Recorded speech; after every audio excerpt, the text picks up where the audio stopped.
9 o'clock. You all please stand and come to the pledge. I pledge allegiance to the flag of the United States of America and to the republic for which it stands, one nation, under God, indivisible, with liberty and justice for all.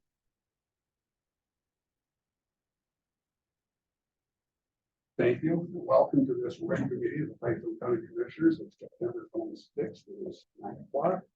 Serving today, we've got Commissioner Luke Johnson, Commissioner Doug Mabel, Commissioner Cal Frostkamp.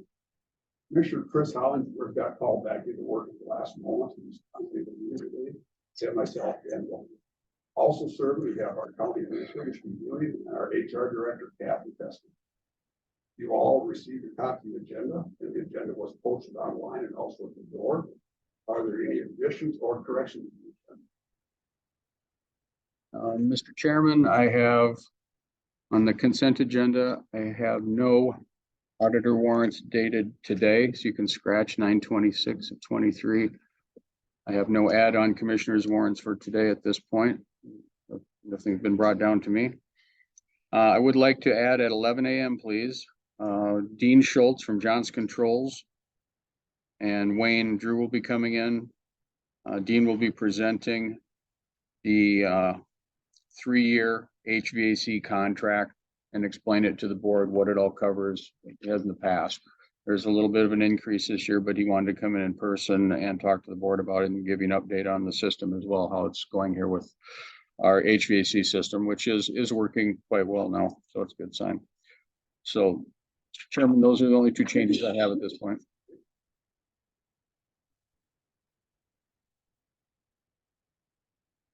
Second by Val. Thank you. Any further questions or discussion? Hearing none, all in favor, aye. Aye. Anyone opposed? Also in your packet, you received the consent agenda. The consent agenda is made up of the minutes from September 12th, also our commissioner warrants, commissioner audit warrants of September 15th and September 22nd, the hospital warrants of $908,416.52. Move to approve. Thank you. Second, any further question or discussion? Hearing none. All in favor, aye. Aye. Anyone opposed? Pass it again. Okay, first on the docket, then we've got our sheriff, Keith Freeman, and Keith has got a new employee to introduce to us today. Bring him up so we can give him the 3rd degree. Yeah. Morning. Morning. Tyler's football. August 1st, so then you'll do a great job for us for having. So I'm Tyler. I'm originally from some road, Minnesota, way over on southeast side of the state, about 30 minutes north of Rochester. I went to school up in Marshall at Southwest Minnesota State. The rest of all 4 years there. Then I went to Skills up in Alex this last summer. Found a job here, kind of in the area. I got family up in Clear City, Montevideo. I grew up there, so I'm not too far away, but also far enough to where you're not down visiting me every night. So Pipestone, I kind of knew them through sports and everything else in high school. I knew a couple people from here, and they were all great. And I've had no troubles whatsoever getting to know them. So. Certainly appreciate you coming to join our team. And, you're supposed to be introduced 2 weeks ago, but you got called. Put him to work right away. Getting used to the system here, obviously the territory. Territory is super easy to learn. System is also super easy to get into. Especially being out east where along the river, all city. Oh yeah. Here, everything's nice and Nice square. and straight. You got the occasional curve in the road, but you don't have to wait. We got a couple of field guys now that's done it a few times. They're good program put together for that. So. How are you doing for staffing out east? Well, we were full until we got one resignation.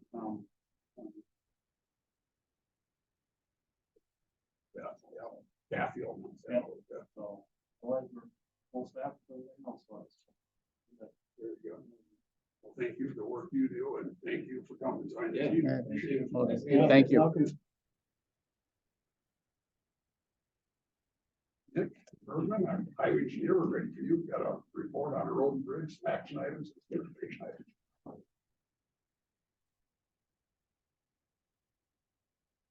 Good morning. Good morning.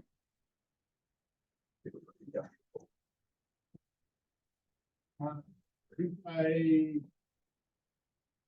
Nothing measurable. I did this morning, I backed out, and I had to turn my wipers on, so. A little bit that way.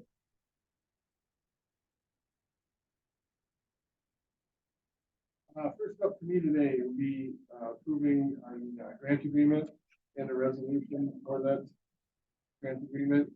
That's for that township bridge. You recall, got some special township bridge funding. They only had enough to fund one. That's how they're cleaning out the pot. And I guess our project was cheap enough. They had just enough to fund that one. So we did. Jared talked to him, saying that, the townships had expressed interest that they'd like them both done at the same time, because they're both on the same road, they don't want to close at separate times, and then we found this, the bonding money for it, so, excellent. So that contract we let is all the grant money or bonding or. I do think it might be this fall yet, the way they're talking, the supplier, I think, got caught up and had some time to make the pipe, and I think, that's part of the push, so. Yeah, they're smaller ones, so they'll go really quick, so I think there's likely that they'll be done this fall yet. They're on the, Eden Elmer Township line, about a. Yeah. One's for Eden Township, one's for Elmer, but it's the same road, it's just how they split their lines up. Yeah, great news, we did not expect to get that, so. We'll need to take action. With that resolution, yeah. Any further question or discussion? Make anything further to add to it?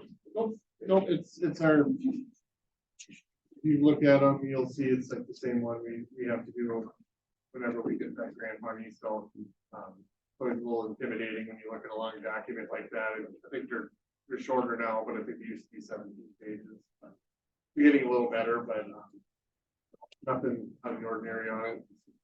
What we have to do in order to get the money, so. Yep, it was let at the last meeting, but they can't finalize the grant until they know the dollar amount. Yes, yeah, they're the ones that got it. Yeah. Yeah, so it seems a little weird that we would do a grant agreement after the fact, but they can't write it until they know how much the bid is for. So that's why it's done in what feels like reverse order.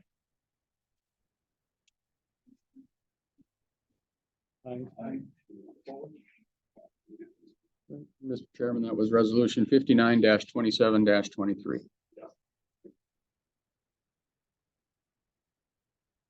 Next up for me, on request to pay some right of way. It's listed as R&M Commercial Properties LLC, but it's the John Deere dealer on County Road 25. That reconstruction project we have. Down the road, but this is a company that owns it, but it's everybody knows it. I see it. More widening the road. Yes. Yep. Yeah. There you go. And second by Doug, right away. Further discussion or questions? Hearing none, all in favor, aye. Aye. That passes.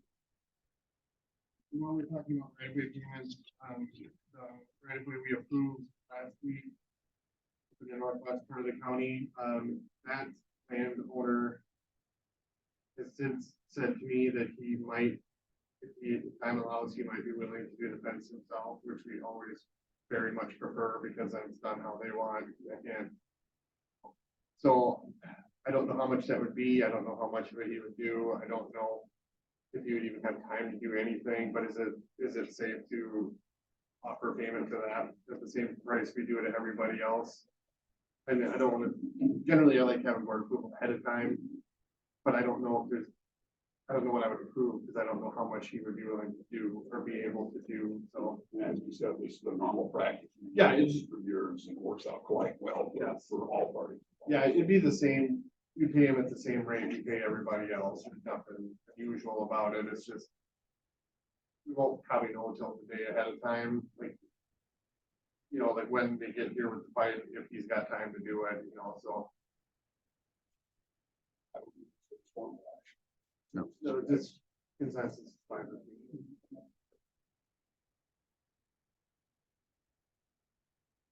Okay.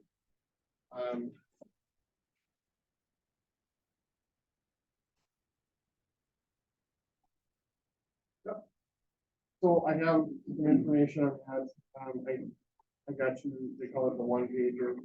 It just gives a little bit more information on the project. And some specific questions you had.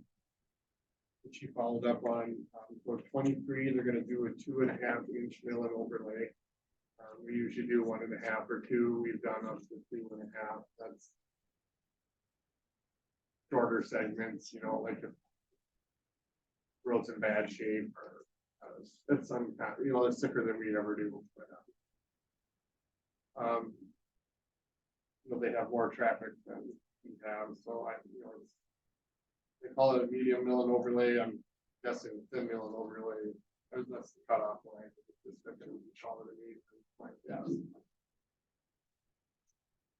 Also the bridge by Pipestone, if you look at the STIP versus this, you will see conflicting information, and that is because.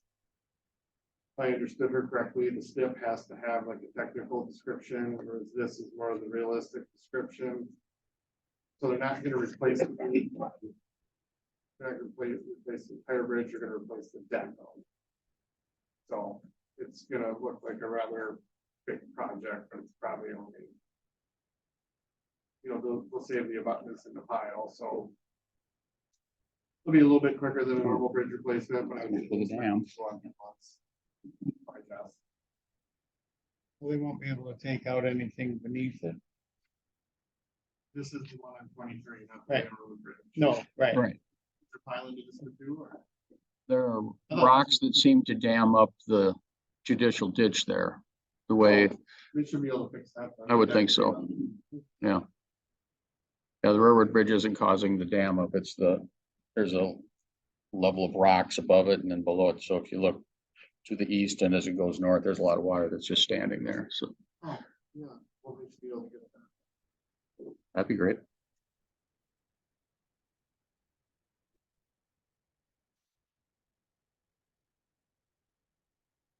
Highway 75 update, that's gonna be 7-inch concrete with dowel bars between the slabs and no rebar. Yep, so that's. I wanna say that's about what we did on County Road 19. We had a thick slab with dowel bars so that they can contract and expand without getting on heights. But yeah, we don't have rebar up there either. Hopefully, thought being, hopefully this thick shouldn't need it and then make it removable. Fraction of the cost in the future. When on 19 was that over existing concrete, like, maybe that was on grade. No, we regraded that and then county forces, I believe, did all the gravel on it. Okay, and then we paved on top of that the next year after. In that project, 175 is next year's following. I can't remember. 26. They're different years. The Rock County portion, I believe, is. That's why they didn't combine them either.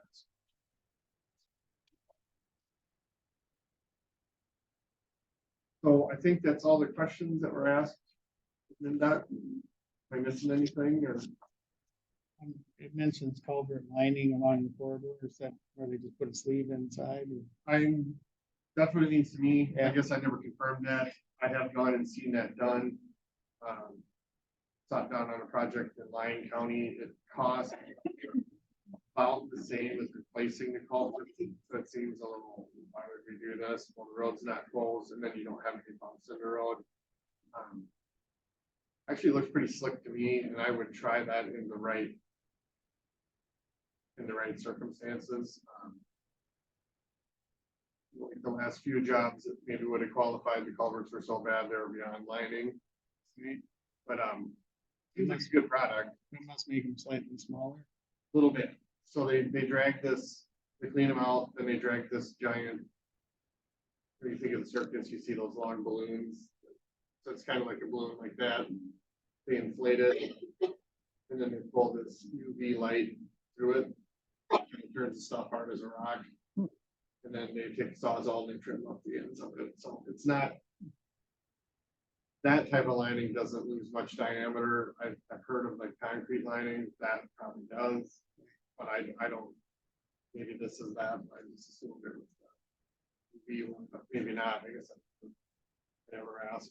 I would think that they have hydraulic engineers on staff, I would think they would have looked at that stuff, if there's a history of flooding. I could use capacity, but some of those culverts are upsized just so debris gets through them, so you know, maybe it never runs more than half full.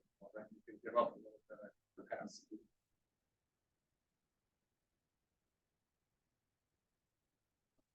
So yeah, any other questions on that I missed?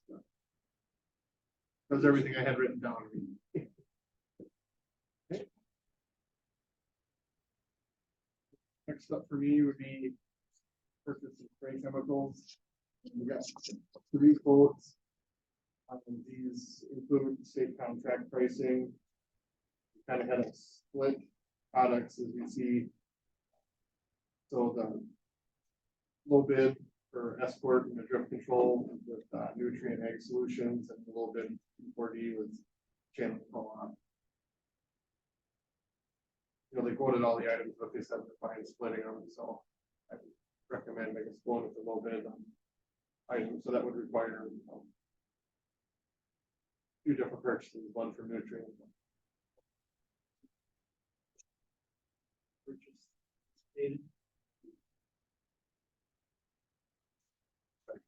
Discussion. Is this for inventory or you use this all in this So fall? we use it this fall, or at least part of it. Okay, all in favor of purchase? Aye. Aye. Anyone opposed? Passes unanimously. Okay, next for me would be, they did, it was supposed to be in about a week and a half ago, but then something else ended up on the load that people that were paying the trucking needed something else, so then it got delayed, but they fitted in another one, it showed up, I think on Friday, we checked it out this morning, or maybe it showed up yesterday. We checked it out this morning, guys said everything looks good. We went to Sioux Falls, they brought it to their Sioux Falls location. Yep. Well, I didn't go inspect it, the mechanic went and looked at it, and they said it runs fine, it looks good. No, they said it was. Size is what we want. Yeah, I mean, I would have been fine with the smaller one too, I think. We had a 36-inch, and this is a 48, I believe.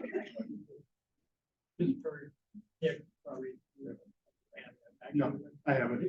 Just for your information, the smaller one you had was pretty tipsy if you get off the flat surface. Oh, I So suppose. you're rolling and you're going off onto the shoulder. It was quite tipsy, so I think the wider one. Okay. Okay, I was fine with the 36, thinking that, well, it's probably easier to store, all, everything, but. Okay, so I this, agree with the wider one. okay, Now, with this unit, then as far as hauling, does this have dolly wheels or you have to put it on No, trailer? you just change. You roll. Yeah, that's what I'm I've seen some that actually got all the wheels. And that's not a big deal.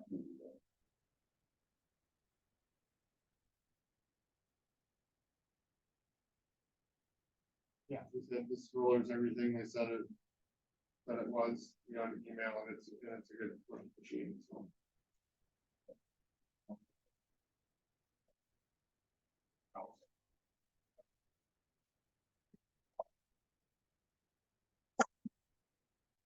I think it's 30-day warranty, So we'll have a chance to check it out. Was this coming out of that other fund you have? This is that, Your equipment reserve for your Yeah. purchases or whatever, the one that we kind of talked about cleaning up at the last meeting. Yeah, so I don't need to levy anything for it, we had it, we're just cleaning that up. the items we're not gonna use out there. Anyone else with questions? If not, hearing none, all in favor, aye. Aye. Any opposed? Passes unanimously. Okay. Thank you for your diligence on checking. Yeah, no problem. Next up, Jared, he's our main bridge inspector, and during his, routine inspection of a bridge up north, found a defect might be really severe in a pier cap. There was a small crack, and then we went to take a picture of it from the inventory or correction file. And then when he went around to take the other angle of it, he noticed the small crack is now all the way through this member. So we sent those pictures in the same day, and it really got their attention. And ultimately, what they said is they want to see. They recommended the timber specialist that has some testing equipment for that. He said you should get that looked at ASAP and re-rated. The reason we can't do it is because, so we can see a crack in the end, but it kind of follows the grain, so it kind of turning, you can't tell how far in it goes. It might go for a foot, it might be 20 feet, you know.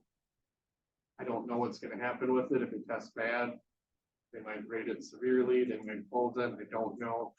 But it didn't give the impression that it needed to be like closed immediately. But they said get it inspected ASAP, and they have some type of machine that can, well, it's like an MRI for wood or something, but they can tell how bad supposedly it is. So Where is this? Where is this at? it's on County Road 76, I think, about a mile north of County Road 10.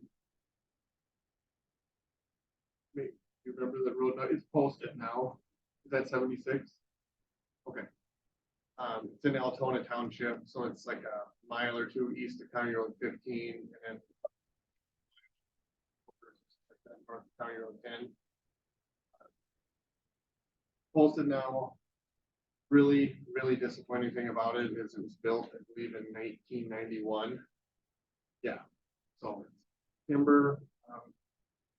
Recently had a salesman in really pushing hard on timber bridges as a cheaper option, and I was looking at everything with recent box culvert prices, but now it's like, well, we got failure after this few of years. Like, I don't know if it's timber anymore.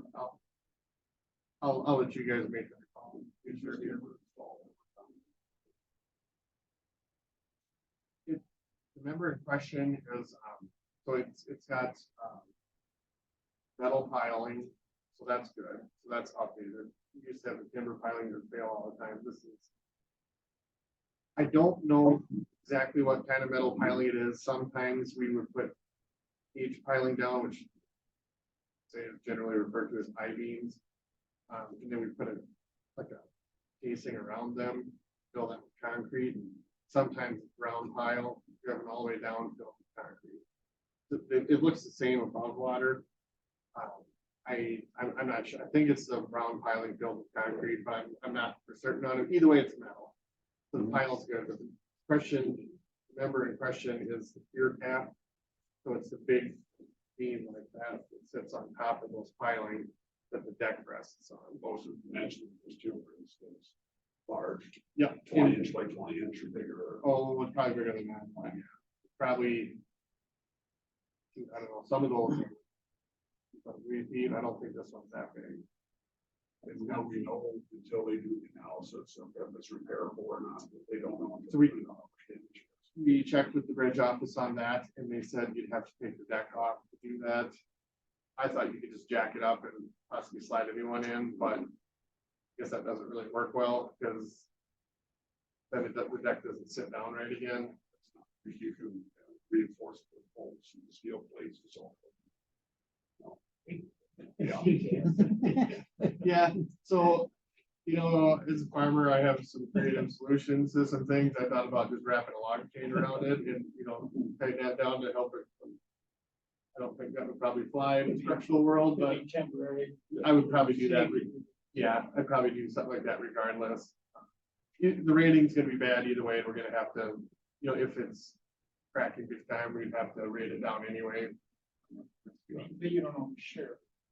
Oh, it might be Until nothing. this test, maybe they Right. don't have to do it. Right, it absolutely could be that, but we don't know until we do this test, so.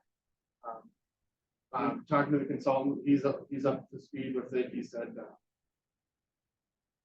he thought he could be here next week. to Analyze it, thought he'd have a full report to us, but a couple weeks after that, so. Sounds like they can move on it pretty quick.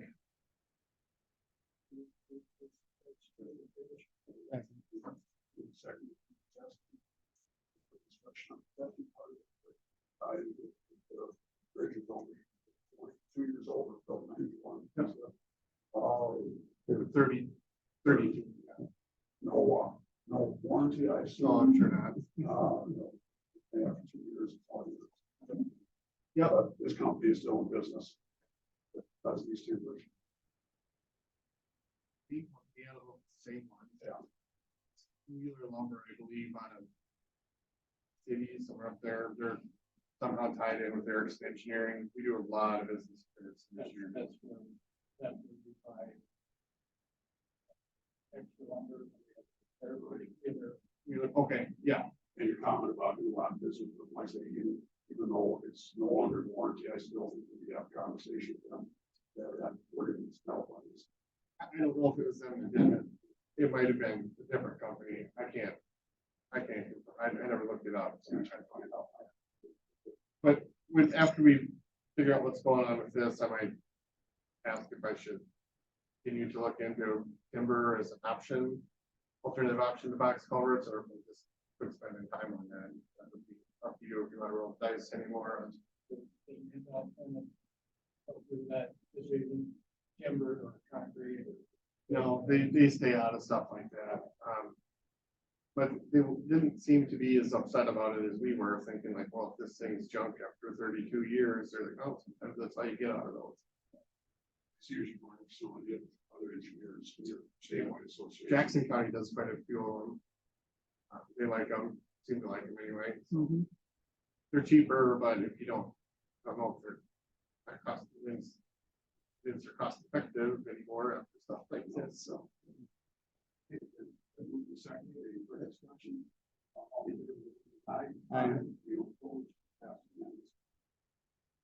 How soon do they get the shall be done? He was hoping to be down next week.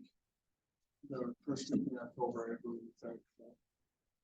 Come up with a report, follow a couple weeks after that, but I mean, I told if it's something really bad, they probably be able to kind of keep them in and tell them what to do immediately, but I don't think it's that bad, you know. In that, when they were that worried about it, they were told that bolt it until it's tested or something like that. Harvest already starting now. There it is posted. I think 36 tons for a straight truck. If I remember right, it's about as minimal of a posting as you can get, you know, like 18 wheelers can roll over and fully loaded yet. So it's not, I mean, if it was posted worse to begin with, I'd be more concerned about it, but I'm comfortable with their level of concern. I think take care of it right away, but I don't think it's no. We might find out that.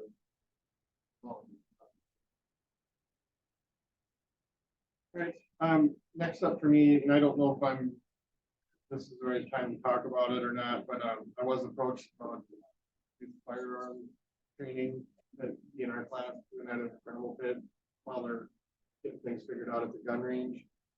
I told the sheriff's department they can go out there, fine with us.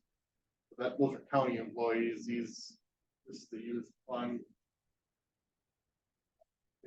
Bill, you see, I believe, know more about that, right? Okay. Yeah, they're instructors for it. I think it's a good class for you. I'm totally fine with them doing it, but they're not county employees. I don't think that's my decision to make, allowing them out there.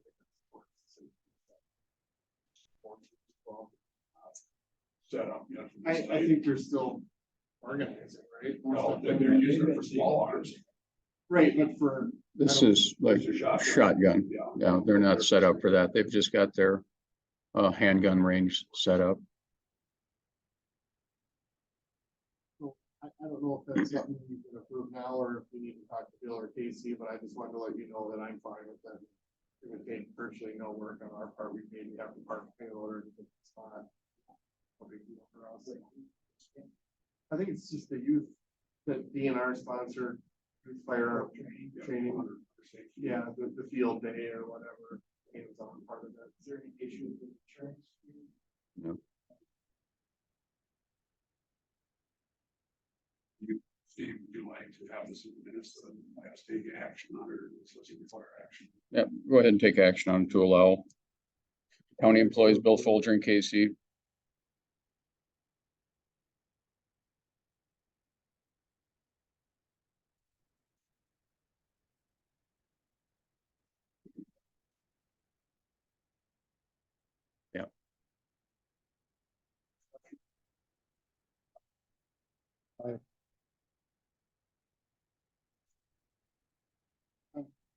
So that, then with that, I told them that we could move, I think there's some features at the fairgrounds, I told them we could move them out there. If that's fine. Are those the surplus ones that we don't need back? Fairgrounds are good. Yes. Stay out there. I don't know if we'll leave them out there, but Wayne's got a couple older sets that he could move out there they need a couple sections. They said it'd work out great for them. No, they're the old wooden ones with metal frames. Yeah. Yeah, not the aluminum ones. So. Yeah, I know there's two sets, I don't know which ones are set on, but I said we could move whatever, you know, assuming. It's approved. Yeah, we can move whatever, wherever. Yeah. Yep.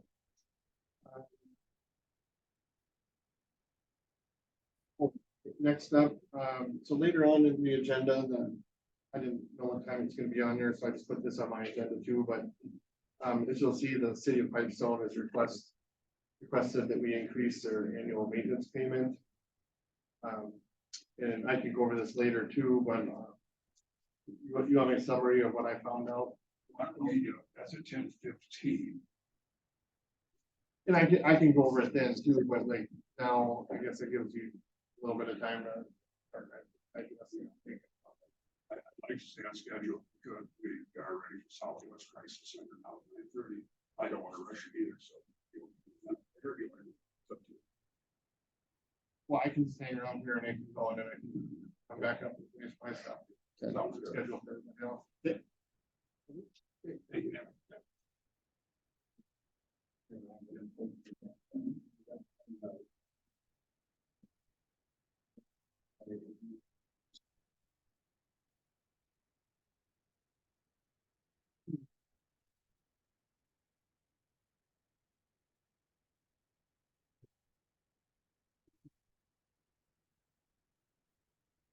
Oh, okay, I was, sorry, okay. You know, but that got me confused. Okay, so the County Road 1 patch will.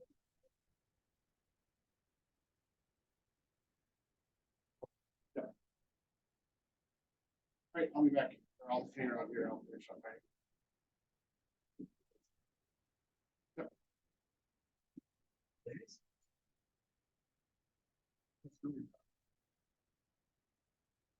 Very bold draw. And with you back up. Yes. I brought some coworkers. Good.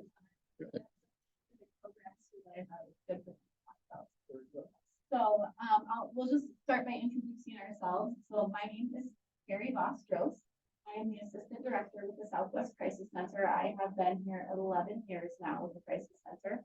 I live over by Rushmore. My husband is a farmer, so I'm very busy right now.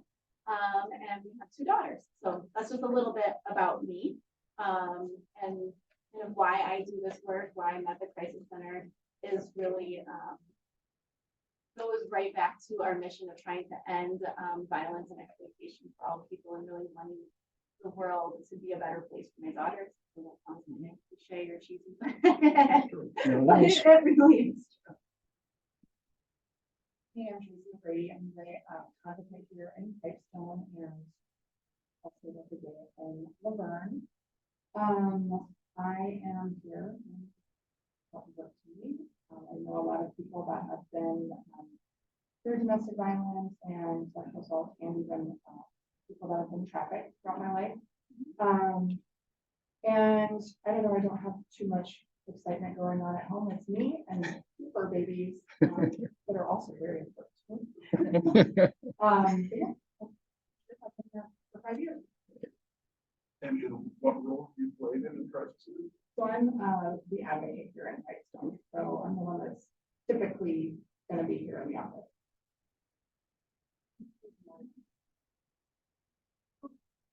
Good morning, my name is Lucy Willerson. My job is a advocacy program manager in Princeton year.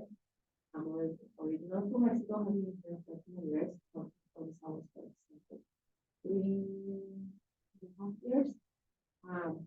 What I do, I manage a program in the crisis center. So work with kids that are victims of bullying. So, when the child is closed, they bring it to me and I get posted. It's our job assurances, but we have to have it. Hasn't do that. Exchange student from Spain, so it's quite pretty good. It's interesting. And what I do is because it's a social problem that we need to stop. Sexual abuse, that will be the solution for a lot of other stuff like illicit drug abuse, alcohol abuse that can have another consequences. So that would be the solution. Unfortunately, around this Nova County and this area is growing, sadly. Our numbers are increasing. So that's why we're doing this. Well, I said, all these kids and the families because everyone is affected.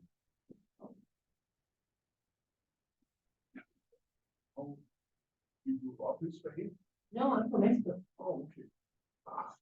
How, compared to other areas, how do you feel our social action is with some of the domestic violence that we've got? Okay, so I have over there in Mexico, in Minnesota. So compared to over there, the response that we have in here is great. We still need a lot of outreach and people understand that it's an ongoing problem.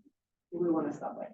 The problem with sexual abuse is child abuse especially is when somebody hears the word, they cover their ears and they don't want to do anything about it. That's a big problem. We have the resources, we have the knowledge to help. But then we'll.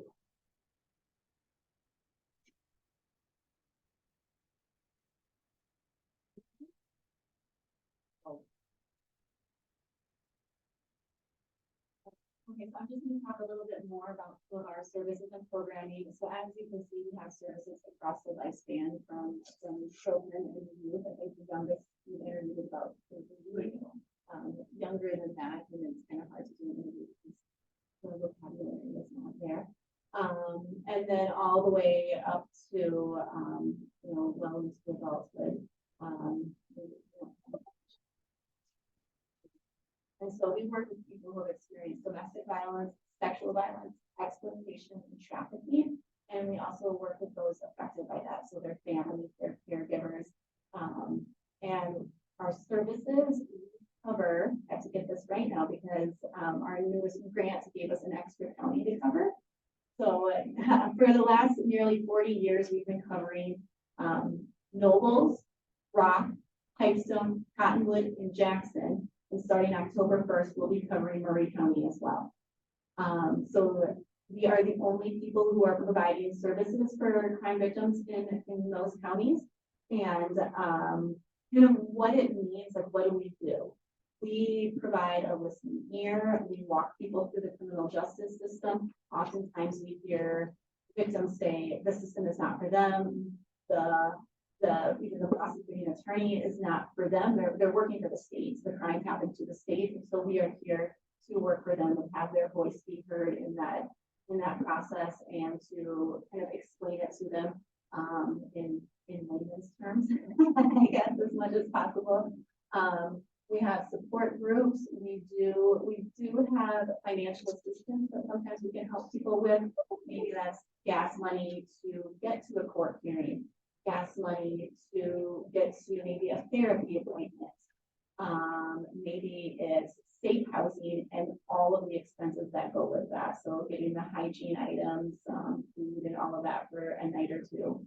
So we do provide that. Just trying to think about, the biggest thing that we really do is that we walk alongside people. We let their voice be heard, really let them lead the process, whatever that may be. And one thing that is unique to Pipestone County, and Tracy runs that program, which she did not talk about yet, is our domestic abuse transformation programming. So we want to talk about prevention. We have a program in the schools. We do not a number. It's a prevention curriculum with youth, which we did 9th through 12th grade last year. But then Tracy has a unique opportunity to work with people on the other side who've been convicted of domestic assault. And I'll let her tell you a little bit about how that works. So we've been doing this program for about 2 years. It's called the Public Europe Often DATP, which is a domestic abuse transformation program. So we are aware that anyone can be abuser, but this program is specific to men. And we work with them for 26 weeks. Since we are in a rural area, we provide the service on Zoom. So I have to be a little bit of a stickler and be like, you know, leave your camera on, remain unmuted. When the men first join the group, of course, they're very not willing to participate. You know, they think that I'm going to sit there and tell them all the things that they've done wrong, but it's really an opportunity for the men to have a safe place to speak. Many times the men that are abusers have had their own traumas in life. And so we give them an opportunity to not only talk about, you know, take accountability, I guess I should say, for the actions that they have taken, but also a place for them to talk about, you know, maybe what's happened and how they can heal through that as well. Many of the guys become, I would say, good buddies throughout our program. And that allows them to have a support system. So to date, we've had about 16 of them complete. Well, not about, we've had 16 complete. We've got 3 more that have been referred, but we have not set up their intake or orientation yet. Yeah. I think that's kind of all the highlights. Do you have any questions on that?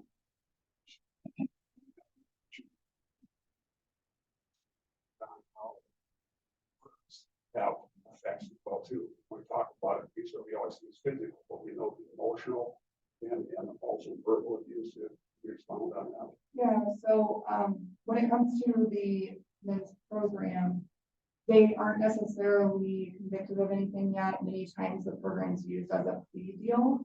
And so they have been arrested for domestic violence. Sometimes it's maybe something a little different, like harassment, violating an order, but it all kind of ties back into domestic violence. And so in the state of Minnesota, no one's gonna really get arrested for calling their partner names and being verbally abusive. So the men that come to our program, there has been some type of physical. But on the other side of that, you know, us as advocates that work at the crisis center, we do acknowledge that domestic violence is much more than physical. And so, you know, we're not getting those men into our group that maybe haven't gone beyond that verbal and emotional abuse. It has been physical, but eventually, most likely going to get there. So hopefully the prevention that we're doing can kind of keep us from having more men in this group. It's my favorite part of my job, but I am sad that I have to do it. That brings up a really good point. I really appreciate that question. Because domestic violence is, and sexual violence too, is much more than a physical sexual assault or a physical assault. It is the harmful words, the manipulation, the power and the control, the things in the relationship that just seem a little bit more like, oh, this might be unhealthy, but I don't really know what to do about it.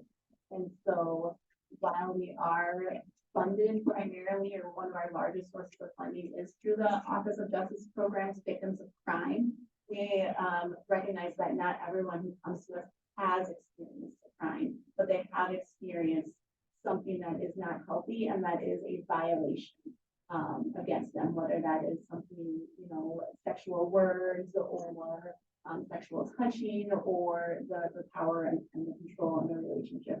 And so that might be one of the reasons too, that, and also the fact that many people who have experienced crime don't report to law enforcement. You may see discrepancies on some of like the services that we provide and the numbers of people that we work with compared to like the actual number of like domestic assault or sexual assault calls that perhaps law enforcement is getting. Then in a little bit, I'm going to hand out a report for you that you can see some of our statistics, and you will note, this is from last year, so I don't have anything on Murray County. But you will note that Pipestone County is one of the lower numbers as far as the number of people served. Population wise is also lower than a couple of our other counties. But nonetheless, the total number of individuals served in a 12-month period was 66 people. And so if you look at that, that's still more than one person per week, one new person per week coming to us and seeking services. So I mean, I think that's a big impact. I don't know if you have any questions on like what the word advocacy, what does advocacy actually mean or look like, or anything else for any of us.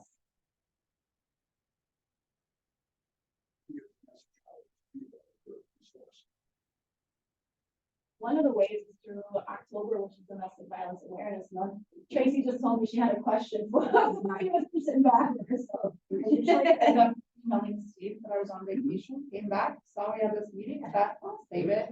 Over the last couple of years, we have hung up purple ribbons or tied purple ribbons down Main Street. And so I'm here today to request that we be able to do that again this year for the month of October. And we are also, we're adding a little bit more. We've tried to get some information out along the street. So like on some of the businesses of what the purple ribbons mean. But it doesn't always happen where we get up as much as we'd like. So we also have press releases going out explaining those.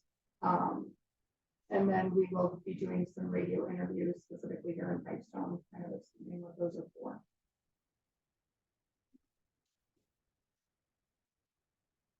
Plus.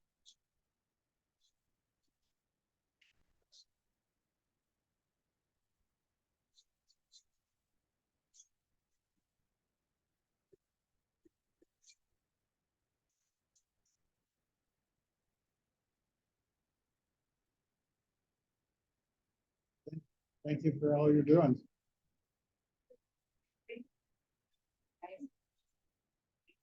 What the process is to request appropriations. Crime victim services across the state have been cut 20%. So for us, that looks like about $170,000 less this year. So some of those things like those financial assistance items that we're get to people is going to that field. So it just wondering what the process is to request that. I mean, I'm sure as you're aware, we are part of the 6-county joint powers for Southwest Health and Services. So I would assume it'd be a tie in there. I would think so. I mean, through them at this point. No, we do not. And along with that, in Dallas, you sit on the opioid settlement board as well too. Yes, the funding there as well too. And I would think it'd be a tie in there to the opioid use. We had, in our budget information that we have had a line item for their project for years and it has not had any funding for years. And I don't know the history of that or how it stopped or whatever.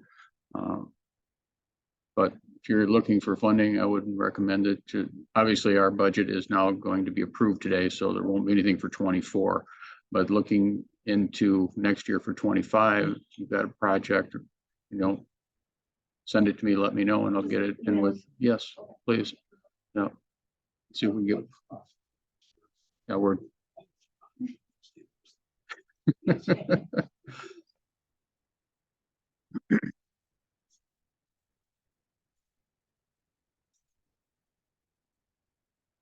Right.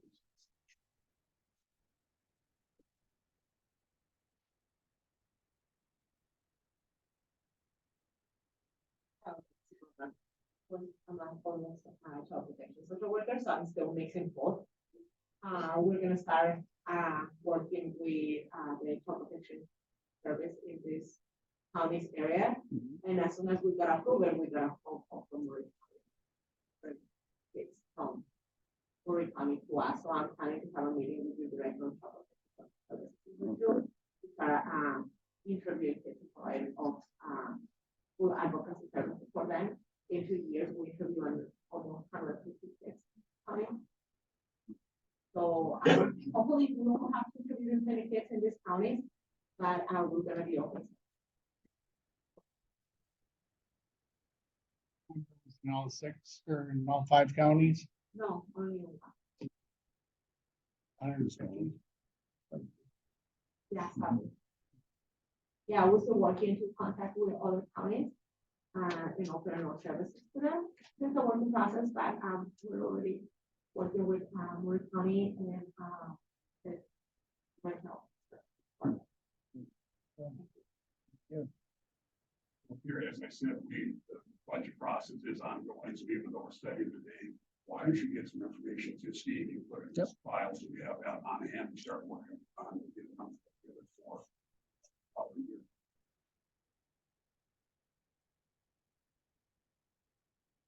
Thank you. Thank you. For your work. Information and out. Yep. Right, so. Sure. Thanks. Thank you. Okay, Thank you. thank you, Kurt. Thank you.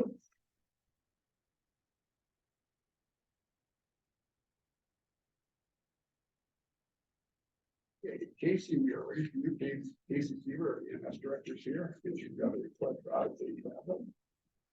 Take action. Morning. So the board action is I'm on the advisory board for the Southwest Minnesota Healthcare Preparedness Coalition. And that's a coalition of hospitals, long-term care centers, clinics, public health, EMS, nurse management, like everything healthcare related.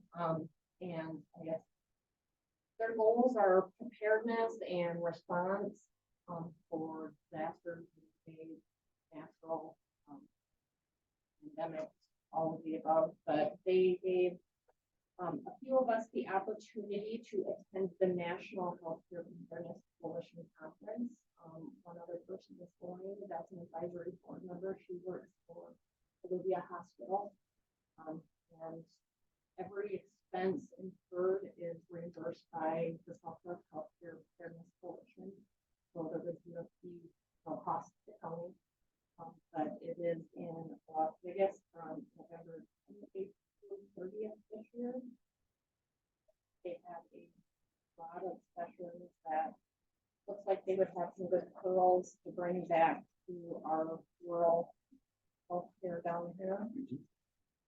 But seeking approval to go to the clinic.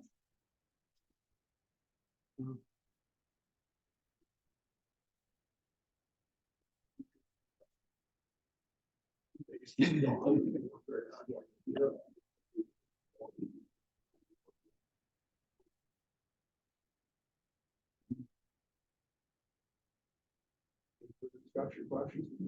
Mr. Chairman, I can just state for the record that I was a member of that as well and very involved in it. They do a lot of great work for the counties out here and all different aspects of public safety. And I'm glad that Casey's still involved in it. I was a member of their board also for a number of years too before I took this job. So it's a very eye-opening experience to learn some more. There's a lot of stuff going on outside of our little world here.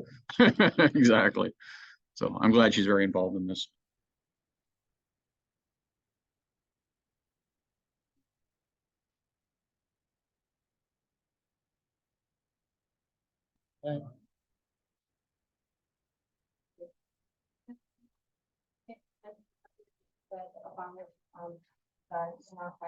Oh, yeah.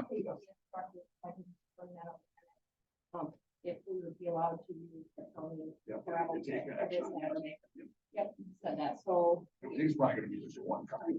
By next year, they'll probably have the sports control probably ready for this. I hope so, and I mean, I know the DNR offers, I mean, very good liability insurance for all of the volunteer sectors, so that's. Yeah, that comment did come up that there was insurance coverage for any liability out there once going on. Awesome. Online, in-person class going on. That all the kids will walk around Saturday.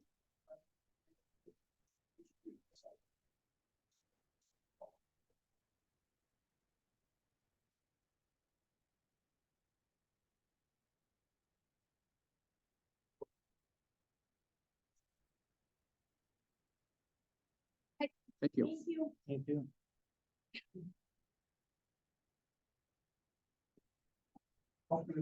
That's good. We'll keep going. Bruce Meyer, the Four Seasons rookie, he's got a presentation for us. Good morning. Morning. Hey, it's Bruce Meyer. Spent most of my life in Tyler, and Florence. Yeah, perfect. I spent most of my time in Tyler and Florence, and most of that time doing commercial flat roofing, like 38 years. So my knees are giving out, but my brain's completely full, so that's why I'm here today. I guess I've been asked to make just a few comments on the roofing proposal. Kind of wondering if there's another way to skin the cat. The proposal that you have here is a very good one. They basically are proposing that they take the built up roof off, inspect the insulation, probably take it off, reattach it from the concrete deck up, and so you have layers of insulation that are completely attached to the roof. That's an excellent idea. And it can be used in other ways as well. Roof that they're supposed to put on is a modified asphalt, which means it's like the old built up asphalt roofs, except the bitumen, the asphalt part of it is modified with polypropylene and styrene polymers. So it's a little more elastic. It'll last a little longer than the older built up roofs. It's a good roof, no complaints about it whatsoever. However, there are more ways to skin the cat than just this one. Once you build up the insulation to and have it completely attached across the field of the roof, you have a very stable substrate to build upon. I would submit that one other way to attack that sort of a roof, once you have that basic thing down, is to glue rubber, EPDM rubber membrane. If you use a 60 mil membrane, which is as thick as you can get it, you can glue that completely across the field of the roof and not need any rock on it whatsoever. Rock is kind of a detriment because it comes with dirt on it, and which also, gets washed off down, sits on top of the rubber, and it collects dirt, and dirt collects water, and that dirt and the water just sort of become part of the rubber after some years and shorten its life a bit. Not a huge thing, but it's something to consider. Also, makes any roofer roll their eyes. If they know you've got rock in your roof and you have a leak, the last thing you want to do is come and move tons of rock to find your leak. And if you have a smooth flat rubber surface, you go out there and just look and see it usually. So I think besides the built up asphalt roofing, there are a couple of questions you want to ask about that, which isn't specific in this, which I'm sure they have a plan, but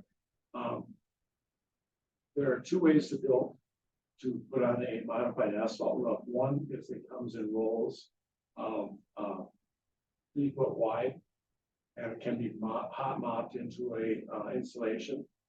And those rolls have a thickness of less than 1/4 of an inch, about 1/4 of an inch. And it's the bitumen, there's a polyester fabric, and there's the bitumen on top of it again. It's flexible, it's a pretty good system, but you may want to consider how many layers of that go on. If there's a couple layers, that's probably pretty good. One layer is a little light. And the second way of putting that on is using a hot modified bitumen asphalt and then putting it on with paper like a fiberglass felt, that's built up four layers. That's an excellent roof too, but that's, the devil's in the details. You want to know that detail before you really look at that one. That could be an excellent roof. It'll go that 20 to 30 years, and certainly if you put rubber on and glue it, that also will go 30 years from my experience. I got rubber out that's over 30 years old, and I can hardly believe it. Well, but see some of these roofs that look really very good at 35 or 40 years old.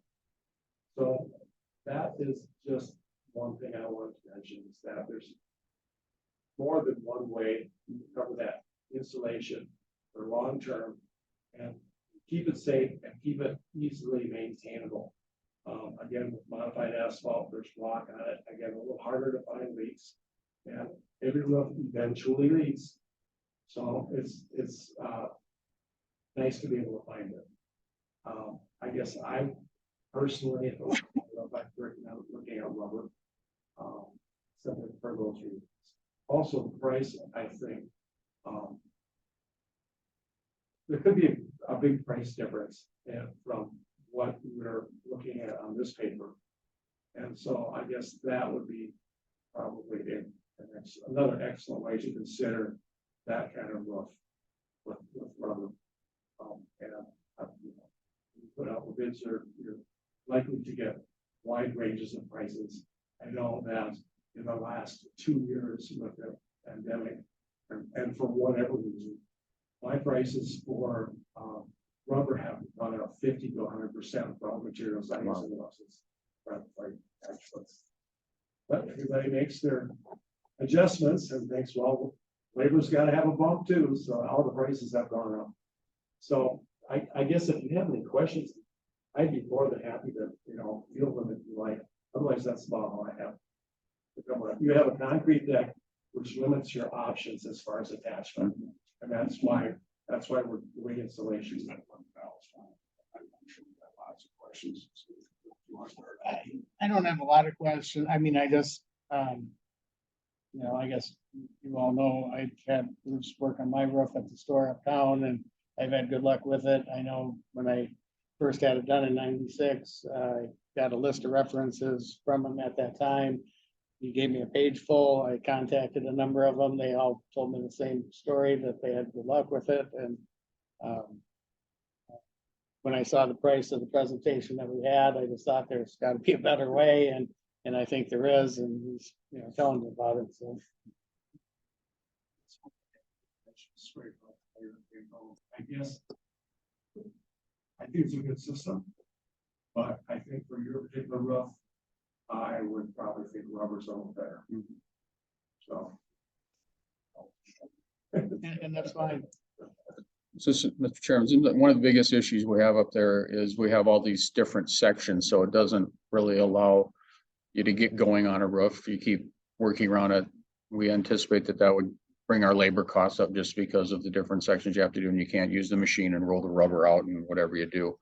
But I tell you that I went back and checked our reports, and the last time this roof was done was in 2013. They did 5 sections, and I know there's several leaks. One over in Kathy's area that leaks when it doesn't rain anymore, but her area has got a leak over there, and you can't find where it's coming from, just as Bruce mentioned, because of all the rock that's on it. So other than get up there with guys with shovels and try to find it, and we had guys with shovels up there and they still couldn't find where it was coming from. So I don't know what had happened on that, but this roof did not last. And prior to that, the roof up here was done in 1996.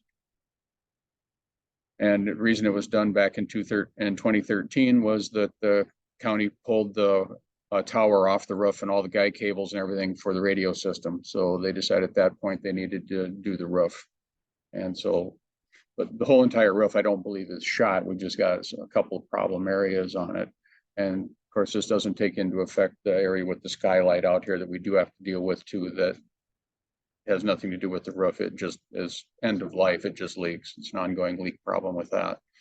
So there are different options, but I think we should, as a building committee, get together and have a meeting with Mr. Meyer and let him come in and talk to the committee about it and get some facts and figures and some ideas and see where we're at. And see what we want to do going forward when we're ready to go out for bids. Sure. That'd be great. No, actually, I haven't had time. I'm moving from Florence to my summer or to my winter home in Tyler. Hmm. So I haven't got time to look up there, but I've seen it from afar. So several times. So.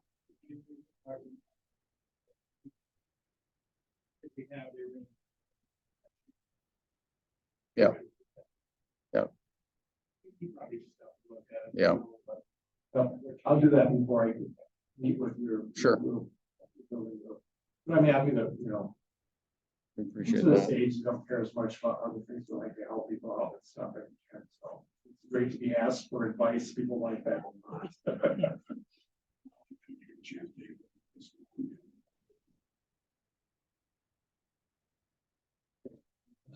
I'm not, I'm going. He's on. You want to just give me a call and set something up? Sure. Absolutely. Chris, do you have a card or anything with you? What's your phone number? 7-829-5611. 829-5611. Right.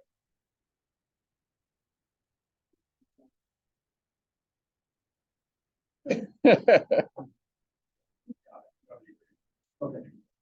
Here we got to, I don't know, we got a rubber membrane on there now, that's only finished on the sides. Valves holding it down. Now, the type of rubber that you go ahead. Rubber tin, the problem with rubber, if it's attached like that, it's not attached well enough. The rock will keep it from blowing in your parking lot, but it shrinks all the time, so it's tenting along the edges, you know. And it's difficult to attach that to the edges, you have to use cement anchors and bars, and it's not as good as it needs to be. It's all glued down, but it's shrinking.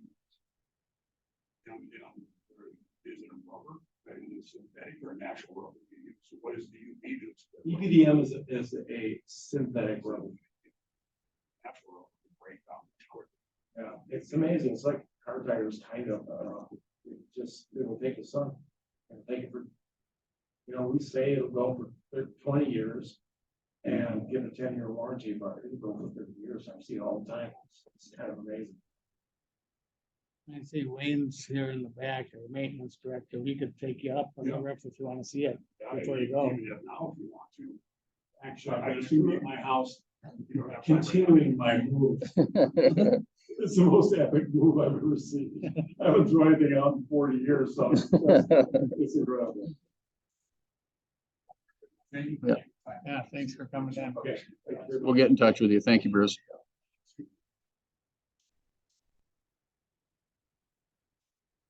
Yeah. That was kind of my concern, was I get to the point to this. I think it's my. You know, is that true? Yes. 10 years, like that's fine. Right. Okay. Thank you. Thank you. Thank you.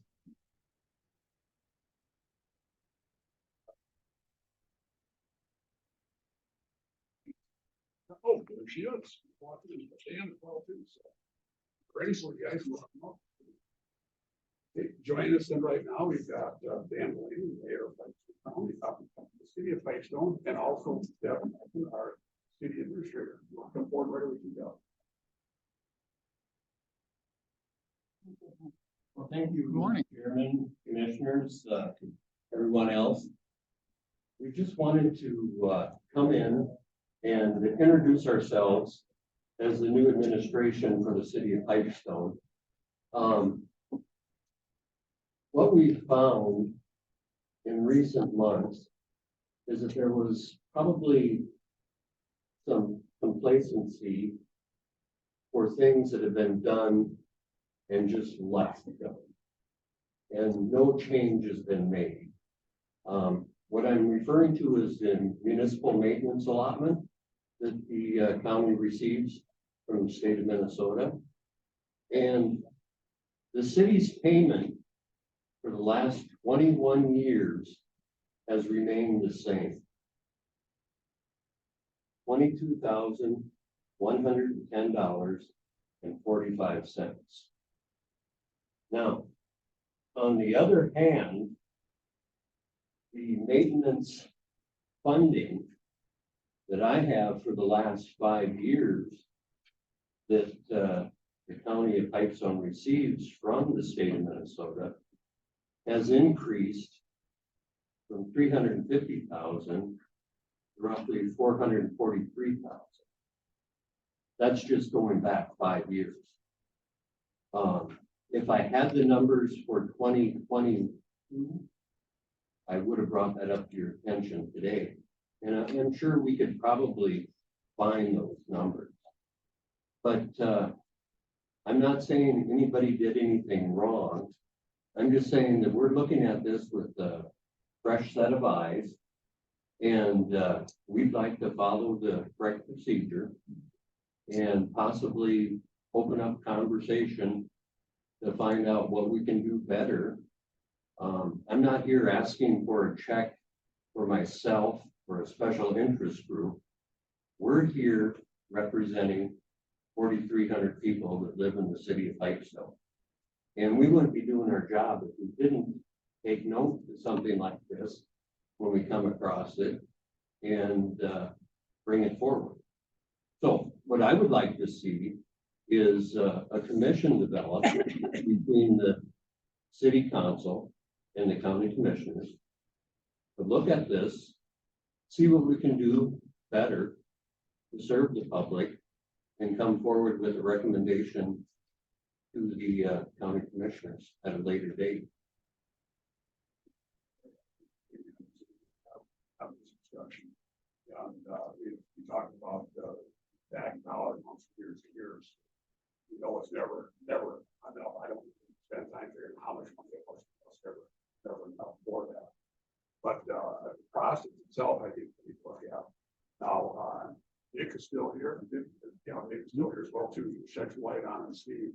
But my understanding is, again, Steve, correct me if I'm wrong on this, but because the population of the city of Pipestone is less than 5,000, the state doesn't give the money directly to the city. That's correct. Yeah. Yeah. So and I don't want it to be thought of that it's a county money. This is state money, and they're just using the county basically as a fiscal host for them. That being said, we've had the exact same problem on our end to county program aid. There's a couple of years that, I mean, we really, well, you remember how bad we took some very, very big cuts in that. And most recent years, the legislature has been a little bit better. We've got some of that program aid back as well too. And then Nick can give us some more insight exactly how that highway aid program works. There's different funds, different programs where our different funding comes. I know it's a very complex thing. So I guess I just wanted to clarify that it's not that the county is being greedy with our money and not giving you enough. It's state money that just passes through us. And yes, anything we can do to help the city get more money for their streets, just as the county needs more money for our roads as well too. And of course, there are different streets in town that are actually designated as county roads, and we take care of those as well. To other, of course, the snow removal. County state aid streets. I guess just to clarify that, if we had the money, we'd give you all the money in the world. Well, yeah, and I can certainly appreciate those comments. I guess our questions today is this dollar amount has not changed in 21 years. And if you look around, I happened to be here 21 years ago, and the operations of Pipestone County has changed quite a bit in the last 21 years, and for the better. And so this is probably one area that's been ignored or forgotten about, or, you know, it's certainly easy to budget when it's always the same number, but we need to be realistic too. And I understand numbers, because that's the number that comes from. Right, I understand those numbers change by the year. Sometimes they go up, sometimes they go down, just like everything else. It's going to be more difficult for the city to budget, but we can certainly work around that. And I guess we just need to look at it a little closer instead of just accepting the norm and, being complacent. I wouldn't feel I'm doing my job if I did that. And so that's why we had to come in and open up the conversation and hopefully this is just the start and we can come up with a better solution. Steve, I don't know, maybe a way that we can get more money to the city. No, I'm not asking for more money because I understand that you have limited money funded through the state of Minnesota to the county to be distributed to all municipalities. Well, what I want to talk about is the distribution of that money and how that is figured. And we want to be fair across the board. Recommend the road and bridge committee take a look at it. And we'll work out something to, get together with the city or whatever. Absolutely. You do it to cooperate, so I don't think that takes action. No. No.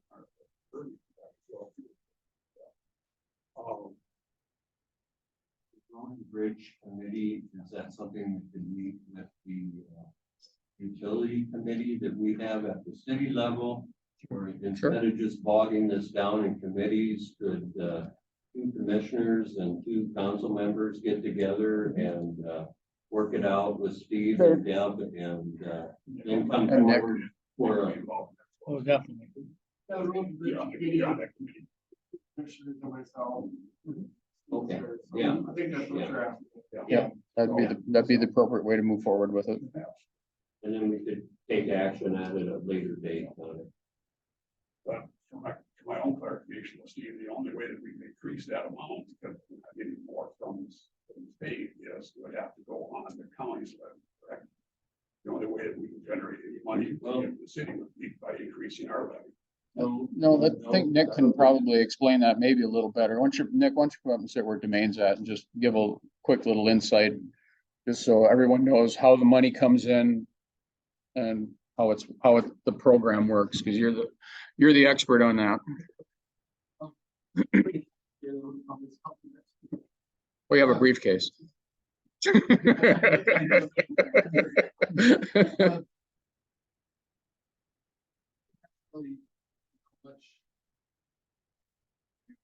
We wouldn't necessarily have to levy for it. We have maintenance money that we receive from the state. Excess that doesn't get spent rolls into our construction program. So, we could, it's up to the board, we could contribute more in maintenance, but that would slow down construction. So it's whatever you want to do, it's a board decision. One thing I want to clarify though, the minimum payment per mile starts at $1,500. So yeah, that number, I think Dan's right, that number hasn't increased. It's probably established, I assume. But it started above the minimum by quite a bit. So something to keep in mind also. Does that answer your question on funding then?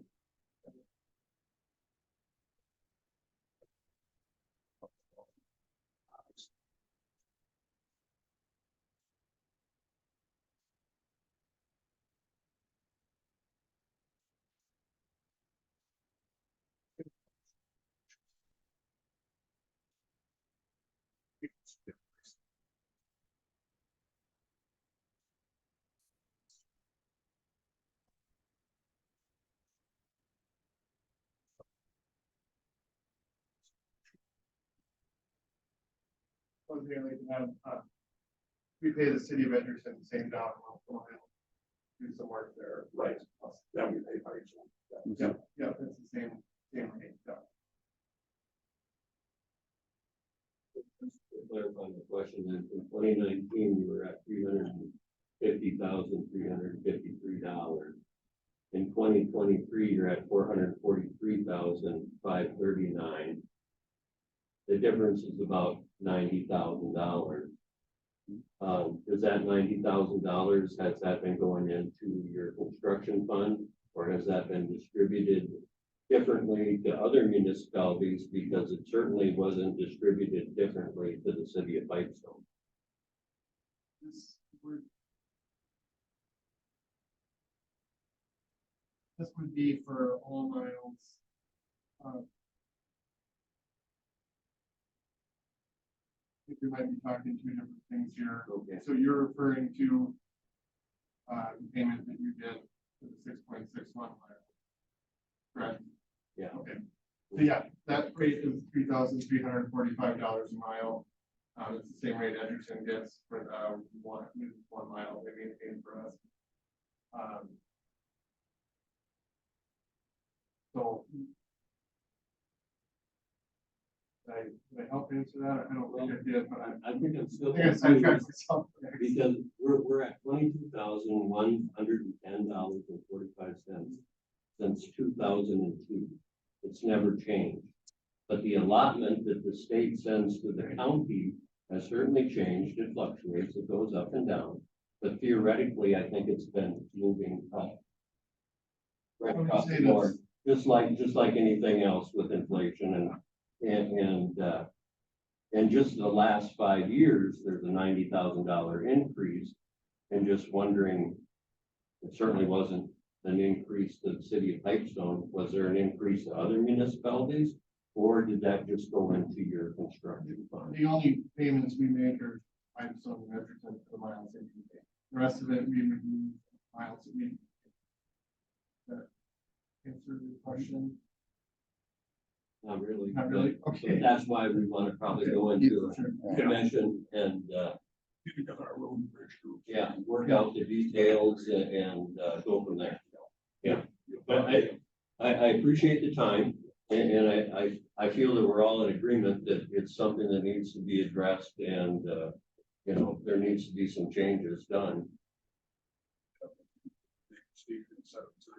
Sure. Glad to do it. Thank you for your time. It sounds just. Be everybody on the same page. It sounds like this is gonna take multiple meetings, I think. Oh, yeah. First one's gonna be probably understanding our questions, then probably some homework. I don't, can't say this is gonna be one quick meeting. No, I don't see it being one and done. Yeah.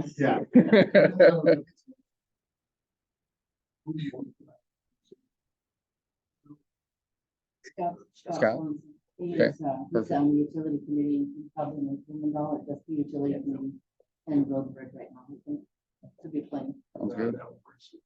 Yep.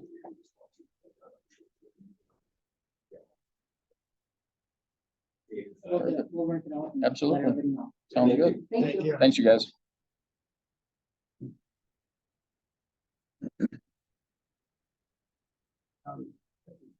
We are early, we like to continue, or would you guys like a short recess?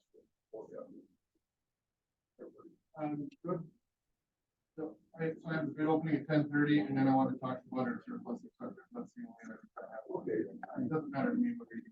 Why don't we take, 8 minutes? That's a 7-minute recess. Okay. Okay, it's 10:30, we're back out of recess. Actually, on the agenda is consent.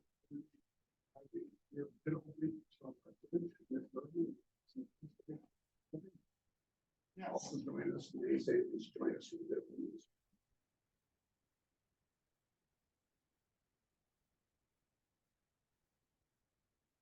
This bid opening is for the storage bridge by Island. See, here's checking the auditor's office to make sure that the numbers came in. I see we have 2. We didn't know what to expect on this because this is unique work. I don't know if we've got 10 or if we've got 0. Nothing. We were surprised to get this one. Before. I'm gonna wait for him to get back before I start opening, but Yep. Before we get started, I do want to point out that, you know, when we worked with the consultant on the engineer's estimate, they really didn't know what to put on this because it really depends where the contract is coming from. You know, if this is a most summer job and they're paying, you know, if they're paying hotel rooms for the guys all summer, it could vary quite a bit versus if someone close and need the hotel. I don't know. So there's more than normal guest factor that went into this. So if the estimate's off one way or another by quite a bit, don't be too terribly surprised. So, It's a unique project. yeah, yeah. So I wanted to say that before I read it. All right. well, Okay. Lower bid, so it looks like we have two bids. First bid is Restoration and Construction Services LLC at Clearwater.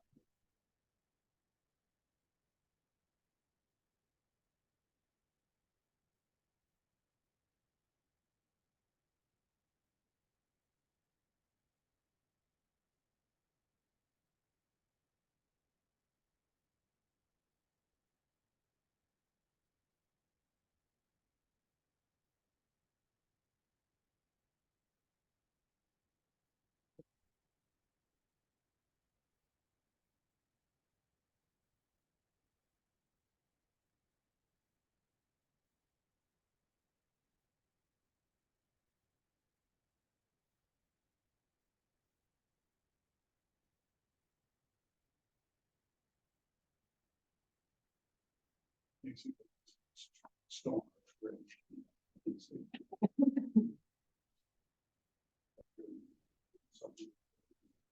State Historic Society has got grant money for us. This is one of only two store.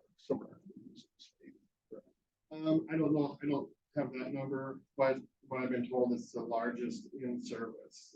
Stone Arch in the state, yeah, so I think there might be, since it was worded like that, there may be larger, but maybe it's a pedestrian bridge now.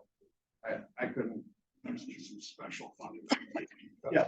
So, Yep, and we've had funding sources bounce around quite a bit, what we thought we were gonna get, and then it falls through, and then, but it's finally settled down. So first bid is $1,095,600. Excuse me, $1,095,671.93. $1,095,671.93.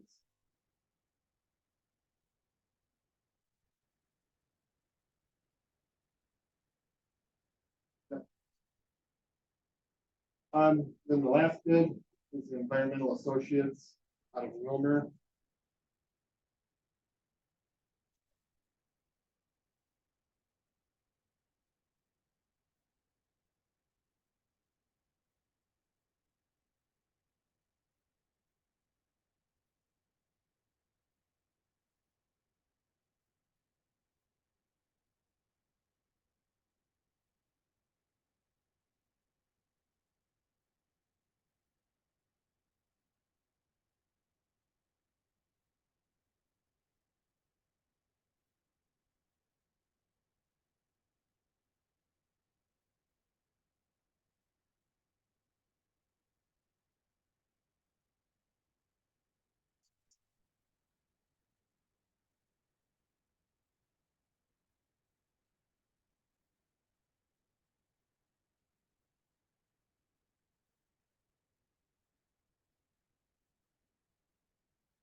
Bid from Environmental Associates.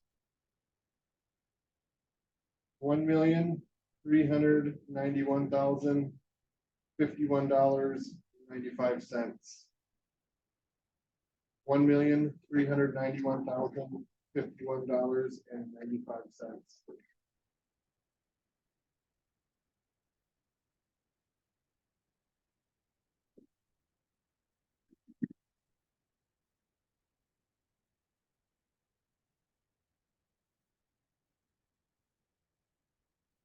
Engineer's estimate was $1,349,924.60. $1,349,924.60. And once again, there's quite a bit of gas to that, so. Not surprised to see that off. So the design consultant on this project is out of the office currently. I think he gets back today or tomorrow. So I feel very strongly that he needs to review this abstract before we would award. But I'm fine like wording contingent on his approval, just in an effort to keep things rolling, but. Name of that first company.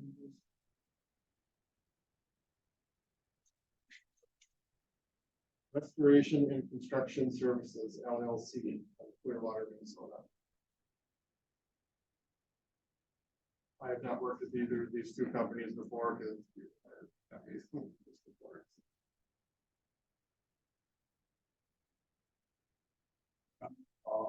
Like August, the main electrical practices. What we want, well, that's going to check my, so. Do you have a specific recommendation at this point contingent on? I'm fine with, an award, contingent on our consultants approval of the. Yep.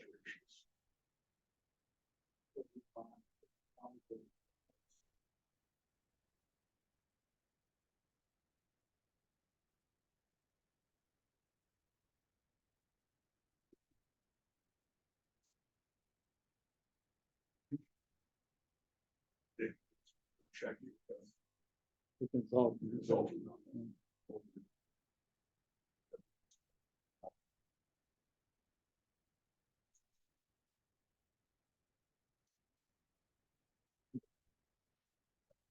Correct. So.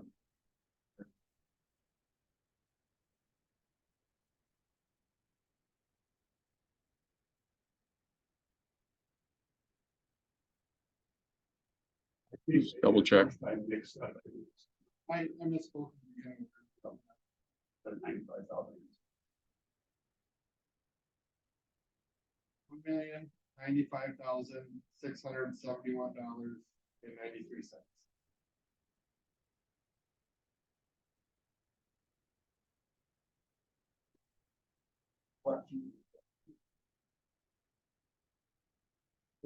Because of the historical nature, there's a certain standard or whatever they have to. Yeah, they have to.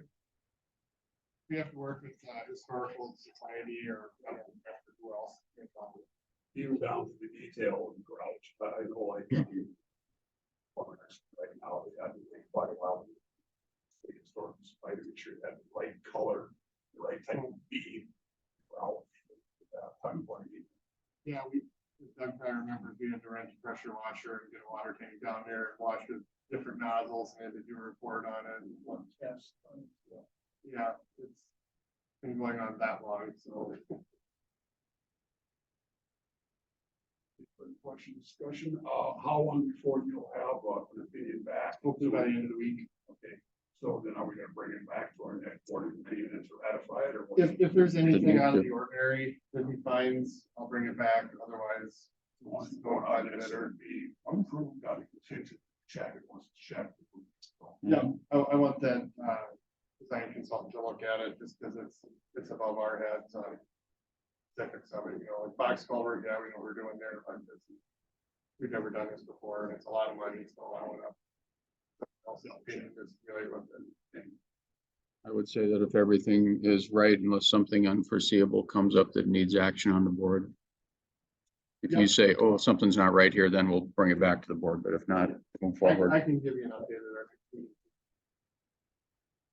Chances are they're doing this next year. Or I would imagine, yeah. I haven't asked, but if there's some portions that could start maybe this year, I'm fine with that.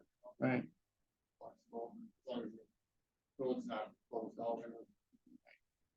And don't you normally go through the tabulation, make sure all of the. Check prices, yeah. Math there's. Yep, we do that too. I feel there's some stuff underneath, like when they're washing it, I don't know that it'd have to be closed, but. Railings off. Oh, yeah, yeah. It'd have to be closed. Okay, any other questions?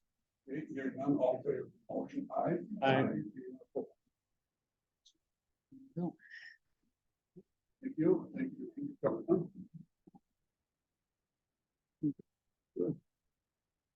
And it was, yeah, I got some other things you want to finish up as well too, so. Okay, we'll wait for you there.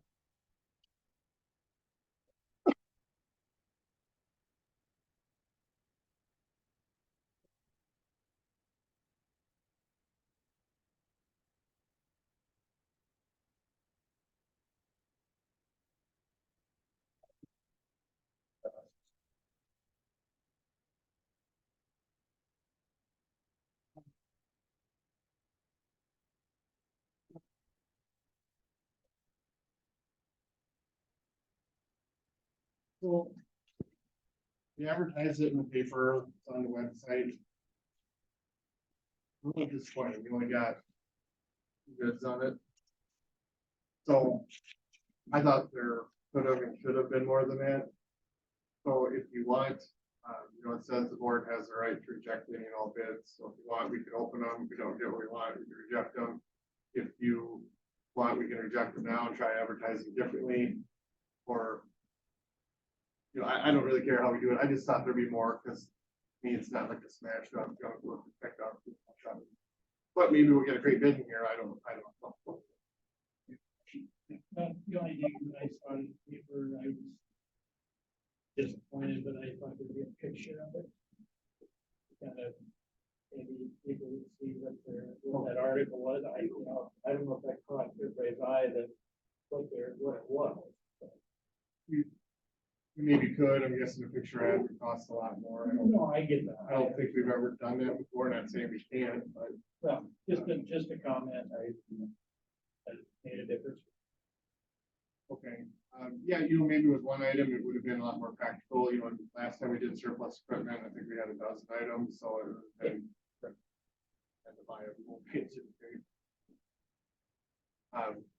So we can open them as is and decide if you want. As well, you see what the bids are. I really think, I think unfair of us not to be open these Right. bids, and again, like we Mhm. said, we reserve the right. Even if we open them, can we reject? Yes, Yeah, we yeah. reserve the right to. Mhm. Bottom line in the ad, it's not exactly what it says.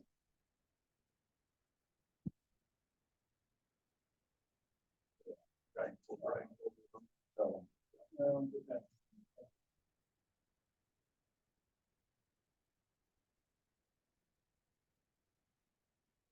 The last line of the ad says, the Board of County Commissioners reserves the right to reject any and or all bids and to waive any irregularities. So to me, Open them up.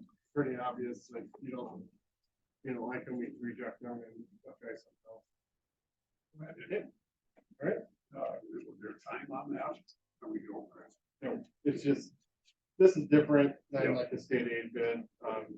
These are just gonna bid in whatever. Okay, first bid. This is for the only item we had is, bid number 6, 2000 Chevy.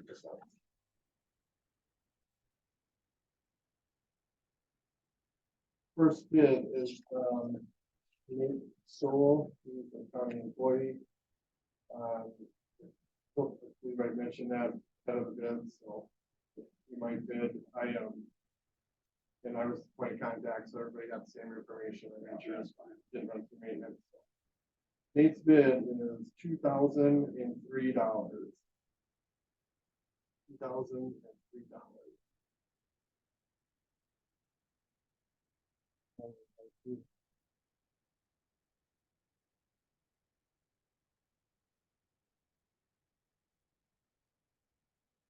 Second bid.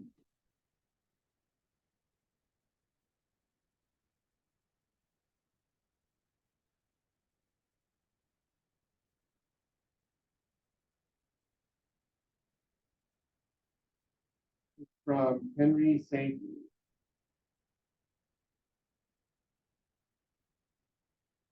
That Y or EY? EY, thank you. Let's know it. Yes. Right, Henry's bid is $3,525. $3,525.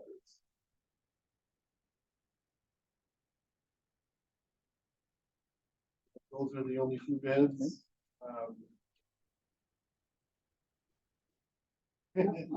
I don't have an engineer's estimate on that one. Could use a calculator on it, so I'm out of my game, right?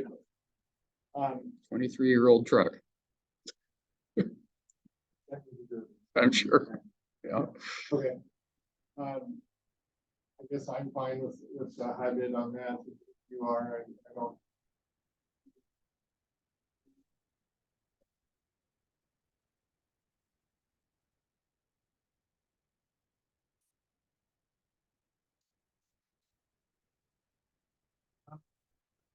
Okay, Look at that, I got all worked up over nothing. Well, and I like the treasure. Oh, yeah. Yeah, yeah, like, we're just the proof I can.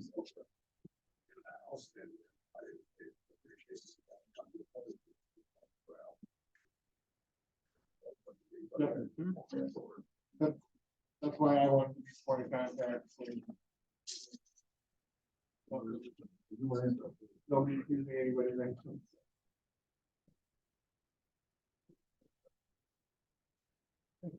Anything further? Yeah, just a quick question, so,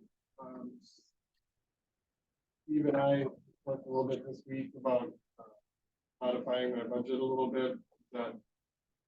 Can I talk about that now, or you want me to hang around, Steve? You can hang around if you want. Okay. Yeah. You I'm kind of, just curious if you had any questions for me on how that worked, or what happened.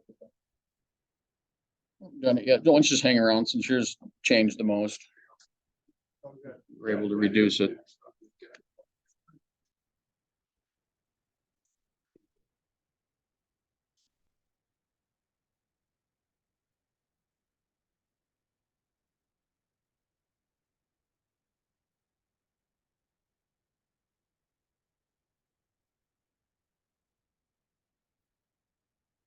$1,779.15 for commissioners vouchers.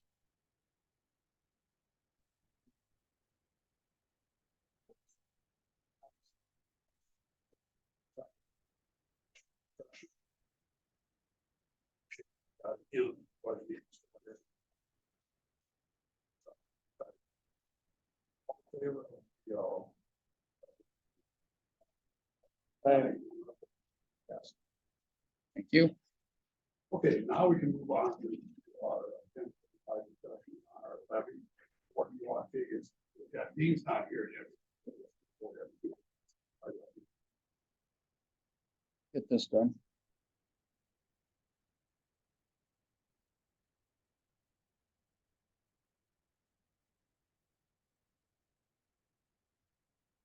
Chairman, the budget process starts in basically May, and we'll go through the rest of the year here. So again, what we're doing today is setting our preliminary levy and budget. Started out my first spreadsheet as we were starting to go through this. Started back in my first one I got through when everybody's budgets came back and we started having our meetings. Most everybody's concerned about the percentage of levy increase versus what the dollars actually are at this point anyway. We started out with approximately a 12.19% levy increase. Then I redid them again and had some additions to it and ended up at 13.27 increase over 2023. And I had one more iteration on the same date, which ended up at 13.30. And then we started working on the budget and bringing some dollars down. We ended up at 9.14 after a meeting. We were at 12.86. And then on the 21st of September, started working down from there and trying to get some changes and trying to find where we could find some reductions in our costs, and brought it down to 8%, and that's where it stayed since then. So what we're looking at preliminary is an 8% increase in our preliminary levy over the certified levy from 2023, which dollar amount of the levy we're going is $8,588,941 for preliminary levy for 24. Certified levy for 23 was $7,952,656, which is an 8% increase over 2023. Nick had been very helpful in his budget, and actually working through those numbers, we were able to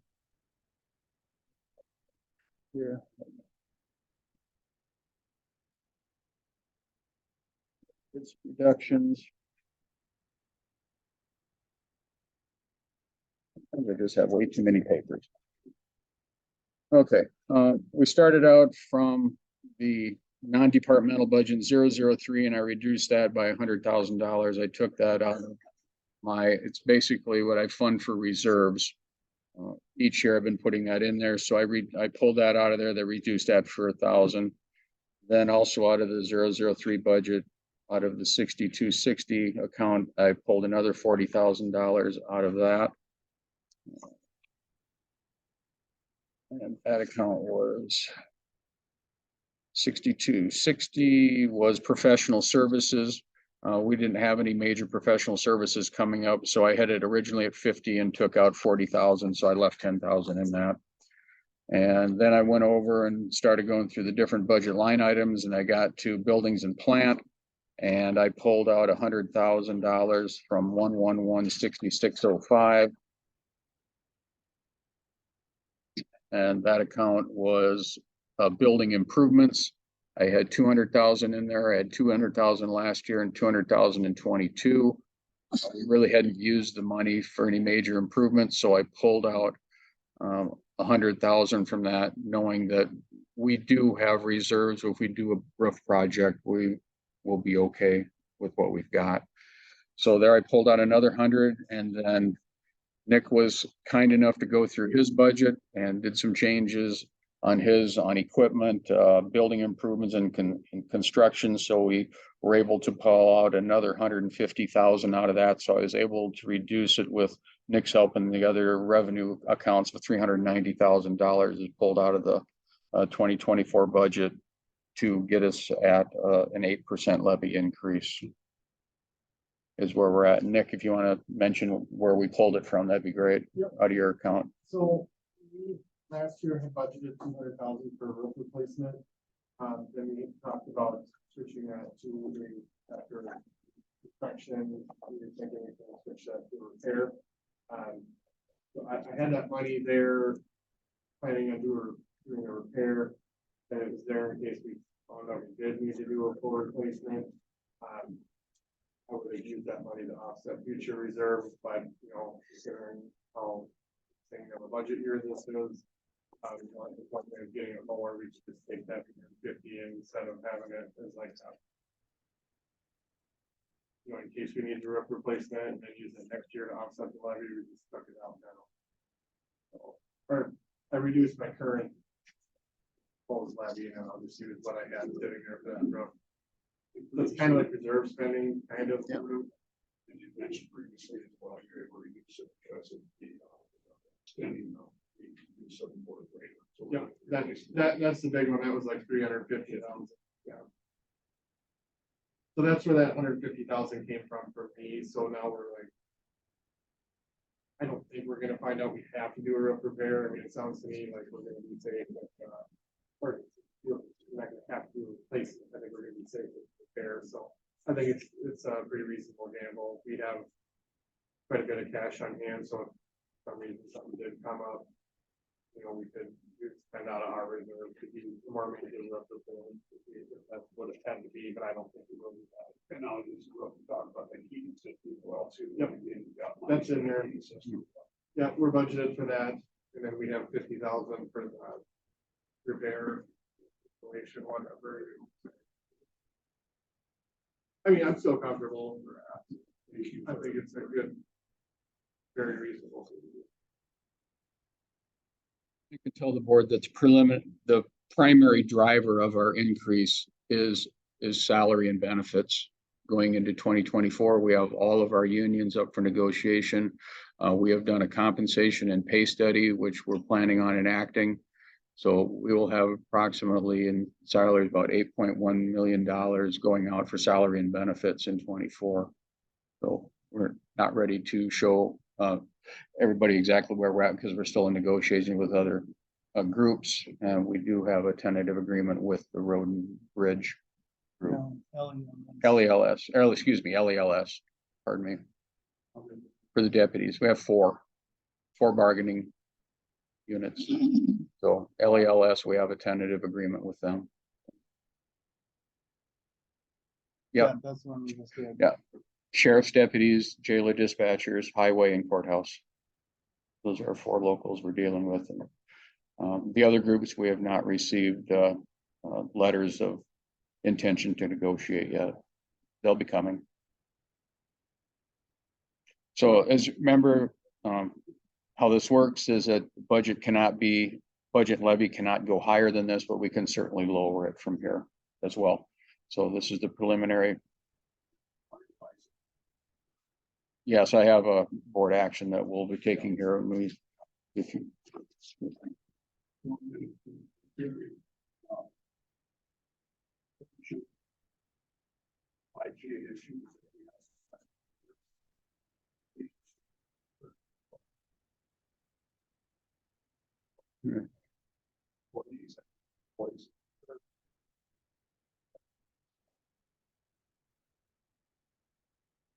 I depend.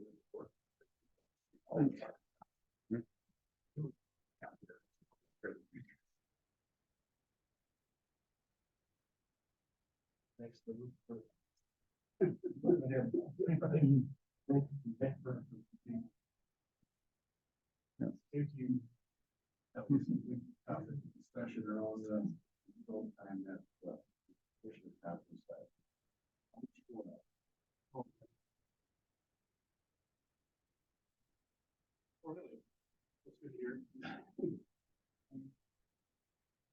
I don't know how they do that. They have a lot of debt. Yeah. That's how And good point. Yeah. So if you compare, you're not comparing apples. to apples. They at one time had a zero for 4 years in a row. And then they, kept thinking, how's this working? Oh, then they had 16 million in debt. Yeah. So, yeah. Anyone can do it with borrowed money. Yeah, say that. No, I believe last time our district, we were cheapest, if not the cheapest for dollars per mile for what it costs. What we actually spend on it. Yeah, I mean, we're efficient with how we do it, so it's been a while since I've seen that, or since it's been around, but I mean.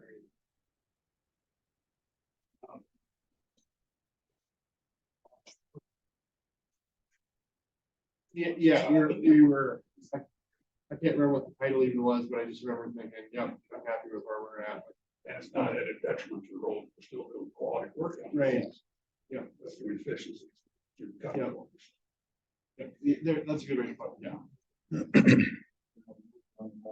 Very good shape.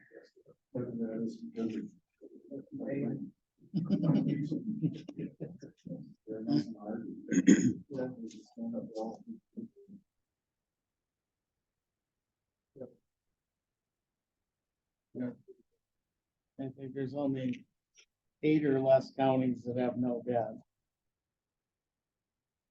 In Minnesota. mhm. Yeah, and each one of the 49 counties are unique, they're not a one. Or 87. that's 87. Yeah. Think back to my RD days.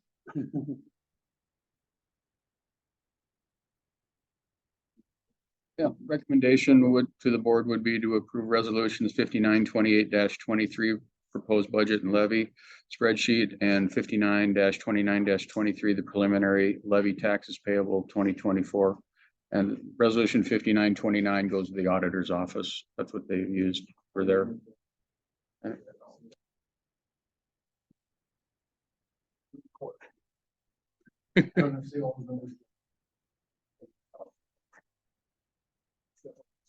Second.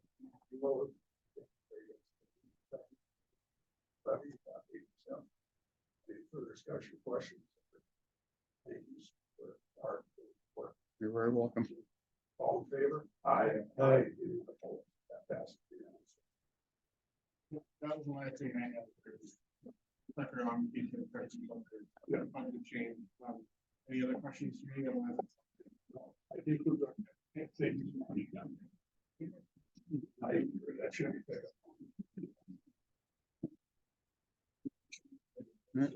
Mr. Chairman, the next thing I have regarding this is to set the date for our truth and taxation meeting. My recommendation to the board is we set Monday, December 11th, 2023 at 7 PM in the commissioner's room, and you do have that in your packet. That is the week after you get back from the AMC annual conference. And truth taxation, December 11th at 7 o'clock. I will second to approve that date for discussion or questions. Here, we also need to take a look at December 26th, that would be a different motion. No, it can be on the same motion. Okay. Both of those are in the same Okay. paper here. So county board will adopt the 2024 final levy and budget on Tuesday, December 26, 2023. That's our last meeting of the year. Yeah, that's fine. Part of the motion, Yeah. so December 11th for the truth taxation, and December 26th for the setting of the levy. And I also will approve that on the second. Also, second of those two dates for discussion questions. Hopefully at least three of us are here. On the 26th or on the 11th. Oh, congratulations. It is the day after Christmas. I don't, he's got holiday plans, that type of thing, but it is our last meeting of the month. If we needed to, we could set a special meeting for it too, but. Correct. Yep.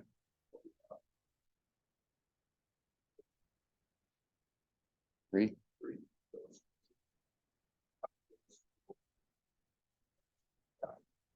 Has to be done by the end of the year. It will be in violation of the state statute. Yeah. You could have it a week earlier too, if you wanted to on the third Tuesday, if we get into that bind, so.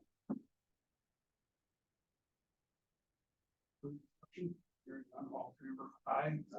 Okay. Thank you.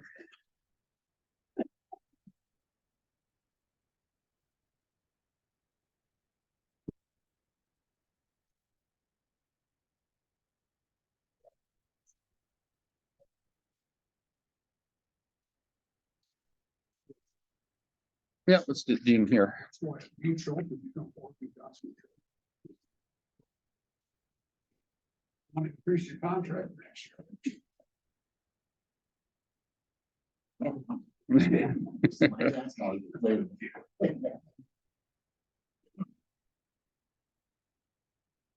So, we proposed the content here, I know it took a little bit of time to get this, back around, but what we did was, the original contract. The first of September, and so we're gonna hold off on that date, keep that back, dated after first of September for you guys. What I did is I went and restructured the contract, did the project, that bought all this old equipment. And we put in all this new equipment, right? So, I went in there, got all the old equipment, all the pneumatics are out of there, the old, reheats and such that we worked on throughout the buildings. And we took all the new equipment, plus the additional equipment that we added back in here. In the previous year, we had the chiller, was under basic coverage, which we bumped it back to basic for the warranty period. It's a 1-year warranty period on the chiller, but it's 5 years on the compressor. When I put that back up to premium coverage again, like we had on the old chiller. Basically, the reason we went forward with that is all the integral parts of the chiller and stuff like that. We wanted to get that back under full coverage, so you guys don't have to worry about anything when something happens to pick up or what have you. There was an additional, little bit of additional cost adding the 30-some VAVs that we put in throughout the building under the premium service agreement. But I did scale back the timing and the number of visits on those, just because, like every J-O side, we're not gonna be able to physically get to them 3 times a year. You know, obviously, I don't go in there and start practicing feelings and, you know, debating on when people are gonna be there and when not to get to them. So I did scale that back and try to minimize that cost and, obviously come up with a total, pricing of $41,171.94 for the first year. I did see it out as a 2-year agreement again, like we had in the past. You know, after we get all through this projects and cases and stuff with the equipment, I want to basically get back to that relationship where we were covering everything through the agreement. We could lock in that escalation rate. As you can see, that escalation rate, when we do lock that in, obviously we're trying to hedge, excuse me, hedge fund a little bit against inflation here. And so we can lock that in the 3-year agreements and keep that minimized with the 3-year proposal. So you'll see the changes on the equipment as far as technical and mechanical visits. You'll probably see a little less of Robert working on the pneumatics. We don't have pneumatics anymore. Great thing, we got rid of those. That's what I did. That's still running fire. So, but everything went through digital. We're under all electronic control. I did talk to my projects team. We'll get an update after we talk about the service agreement. You guys the update for that. But things, I know it kind of took a little bit of time and you know, obviously we appreciate the patience with all the changing and stuff. I talked to my project foreman this morning. He's like, we're working on it. I'm like, you guys in like Pipestone County understands. We come into a building to retrofit a you know, 100+ year building. We don't know what we're up against. I think it went rather well. We did have a couple things here and there that we had to manipulate around, but I think we worked with them fairly well. So now we should have some good economizing controls on this for hopefully the next 30 years. Because that's how long that is. So, any questions on the service agreement? Again, all the equipment that was original, we kept in here, maintained, do the same. We did add the new stuff in here, and we got the theory title going. So, Just for the board's knowledge, this is both buildings here at the courthouse, plus the family service building, plus the EMS facility as well. So it's not just here you're paying on. And that's, So. no, that's too tiny. It's not worth the money. last year, the price I got on my computer, but it was about 36,200. Sounds right. 471. That was the first question I had. If we put in all the equipment and we don't have the max, I would think we don't need it. But why not? Also with that, with, you know, obviously the preventative maintenance side, going back to a basic coverage on this. So I don't mind doing that. The bad thing is we get into the conundrum where we get 5 years, 6 years down the road and we start to see just onesie, twosies breaking down. And then all of a sudden the county comes back and says, well, we want to go premium back to premium coverage. Cover everything, right? Then we have to have the discussion with this guy of, well, now the equipment is 5 years old. And so our amount of risk has gone up at that point. So to keep this a smooth transition, we wanted to keep the premium throughout the year. Obviously, we do still have a lot of mechanical equipment here that is still original. There's a multi-zone units up there, the motors in them. You know, basically the design itself is still there. It's just got all the controls. On your cabin unit heaters, I think Robert's been here a couple times already to replace a couple fans on cabin unit heaters. We got them on order. Stuff like that is what we want to keep maintaining in other part. I don't foresee a lot of issues with controls. You know, obviously we make a product that goes in and withstands a lot of time on it. But there are once in a while, as you know, the last 4 years, ever since COVID in the industry, things have kind of gotten a little bit shaky about getting parts or you know, manufacturing these parts. So I wanted to make sure that was covered.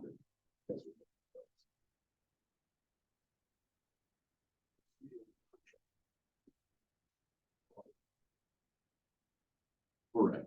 Freon is not covered, and piping plumbing is not covered. So if you guys have a piece of radiation that happens to burst, that we don't cover because that's not a maintainable item. So when you look at the premium coverage or even just a basic coverage contract, and we start talking about what we cover, what we don't cover, Freon is, we're not able to cover that with a premium agreement due to the not OSHA. Pollution controls, yes, and through the EPA on that. So the government says, hey, we can't cover that premium because we can't just cover the bad refrigeration. We have to find areas where that refrigeration is at to stop it due to conversion loss. So that has never been covered on any premium coverage contracts in the past. I know Robert has maybe worked some background wind rounds where we were able to preserve refrigeration and leave it here for you. So, and he'll continue to do that. You know, if we've got some extra for him that we happen to pull out of another chiller someplace else that's still good refrigeration, we test it and we like some of our premium units will come.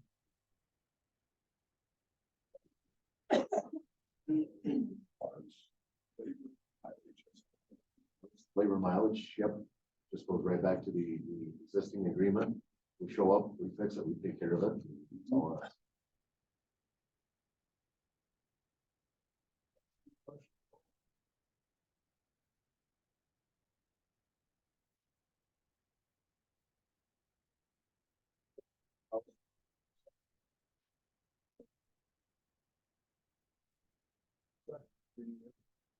3-year. Yeah.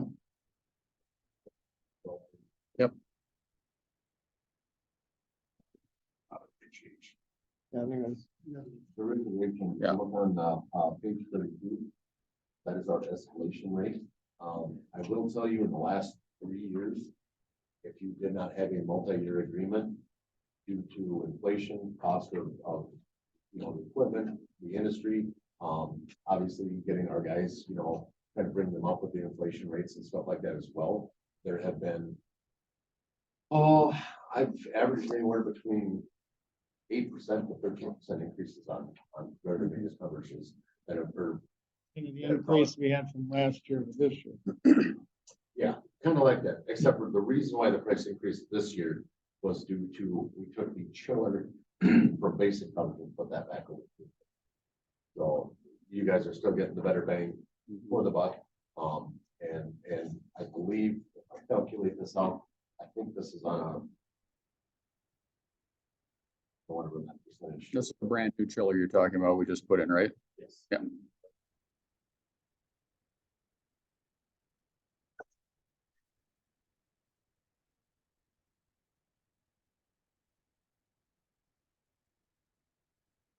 That's the escalation rate of 4%. Not that 4% index. Whether or not it can go up, I don't know. It's low, but I don't see it stopping. I don't see the industry stopping. I took a tractor to town the other day and paid $25 to get my oil changed. And then I called my brother and I'm like, we need to do this back at home. But it's, you know, with the industry and Take your car in. where things are going with that, it's all over the place. Equipment prices have gone up probably 30, 40, 50% in the last 3 years. So we're trying to keep that at a minimal with our customers, especially with you guys being a long time owner customer. So we can lock that in on these rates that at a decent amount.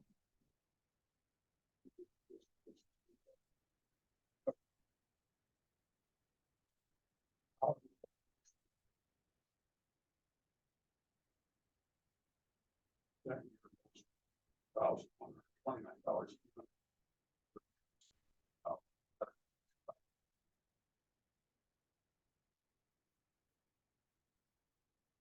Move to Saturday, third special questions. Aye. And so thank you for the work you're doing. Yeah, we appreciate it a lot. The project side, I just wanted to get a little bit of update on the project side. I talked to the project manager and as well as the LSS, Andrew, who's been working here with Wayne. We're ready to go forward with owner training. That graphics meeting wants to, that's scheduled for you guys to sit down. It's mental traffic, hope you do owner training at that time. They do a sales clean up. And then I get together before we close, I pull up PVPs and performance verification scan, make sure everything aligns and that we're not missing a little puzzle here. And then we take it on, and I take the warranty side of it on, Robert and I, and we do have a new technician from Southwest Minnesota, Trey Sokolowski, who is replacing, and he's doing a great job. He's doing a lot of training, but he's also doing a great job at figuring things out.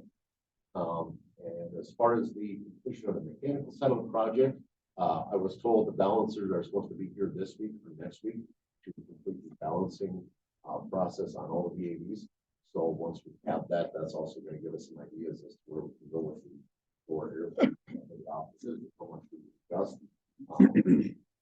Just because I know scheduling and stuff might change, I would say put that commitment out to 2 weeks.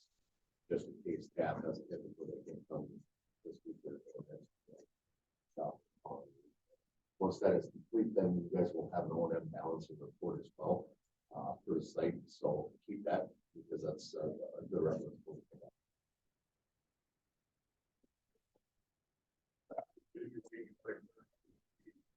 As you know, we're looking at as well to get out.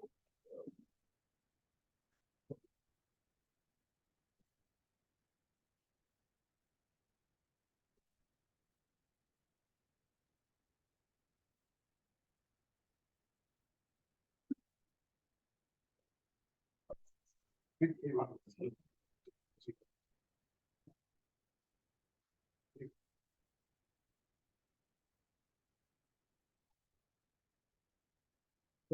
Thank you. Yes. You bet. Thanks, guys.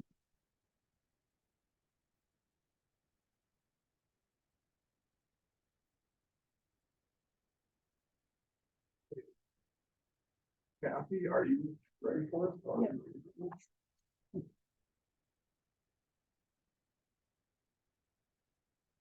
Morning. So the first item I have for you guys is, a resignation of town employees. So Diane Booker, our administrative support specialist for the sheriff's office, has resigned. And I gave you the date of October 5th, but she just let me know this morning that she's gonna stay for a few extra days, so she'll be done on October 10th. And she did give her a full 2 week notice. So I would need approval to accept her resignation.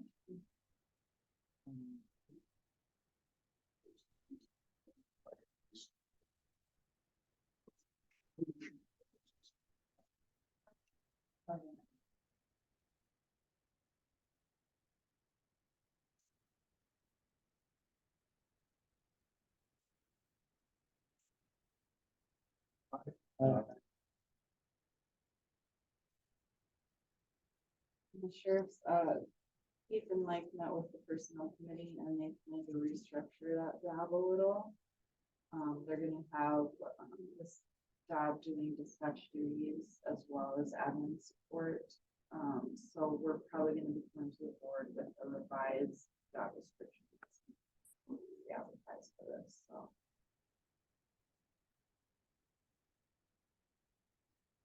Any questions on that? Or? The next item I have for you guys is the, renewal of our insurances.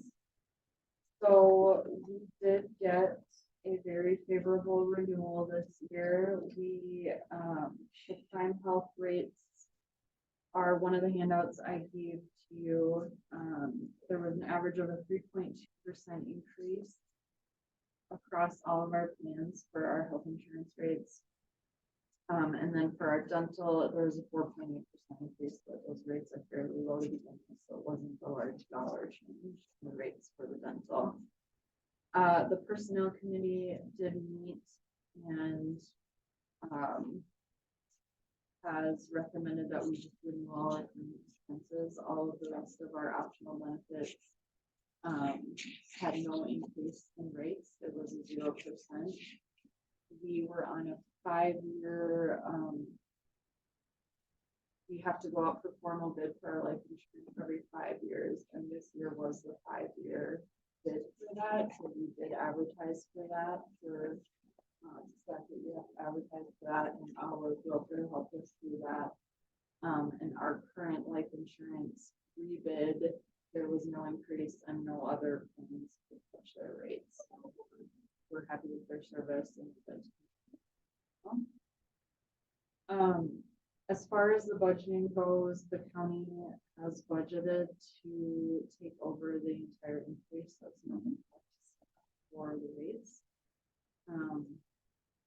So, and I did hand out a 2024 cafeteria benefits draft.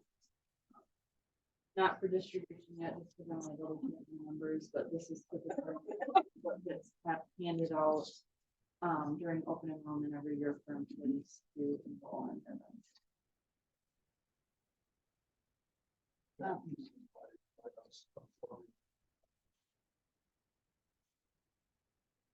That also is part of it. That was back.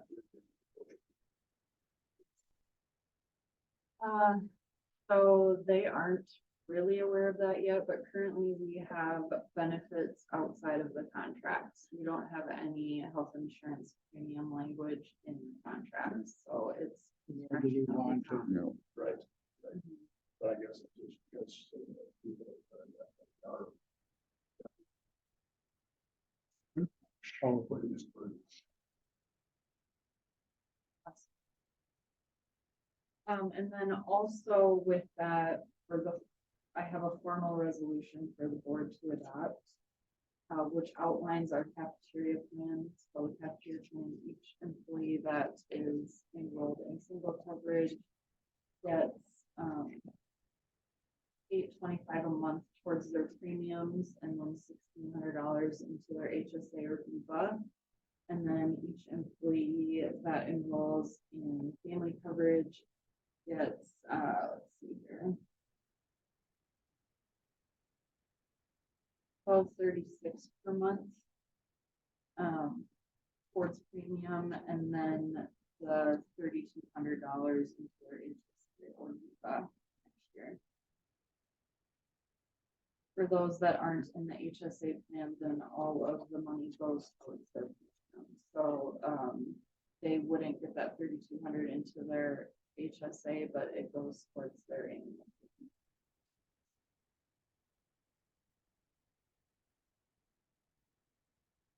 And that is roughly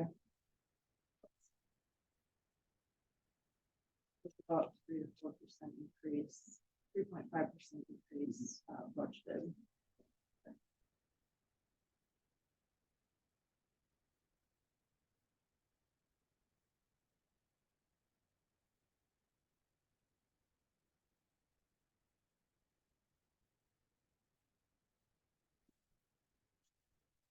Yes, so I am seeking approval to basically renew all of our current insurance plans for 2024 with the 2024 rates and approve resolution 59-2623 benefit contributions.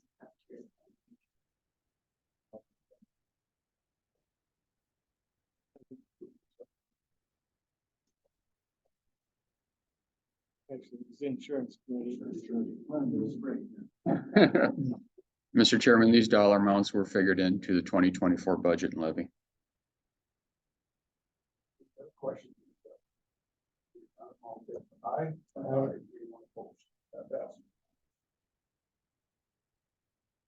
passes. No, the prime health seems to be working. Yes, it does. That was very good news. Now expansion counties going on board with prime health, with prime west. I think with prime health. Once that court case gets resolved. Right. Yeah. But even already with, we already have more counties. Health and what we have. No. Don't have to one of those individual. I mean, That's 14 on. They're attending Prime West, but I don't think that the expansion counties are actually, I think they're eligible for prime health. well, they are, but they haven't chosen to do that yet. Right. I thought some of it. At least not, unless they were waiting on their rates, of course, because Yeah. some of them get them later. And then they have till, the end of, well, sometime before the end of the year, we gotta decide. But My impression that there are some that have, and there's also a discussion about even.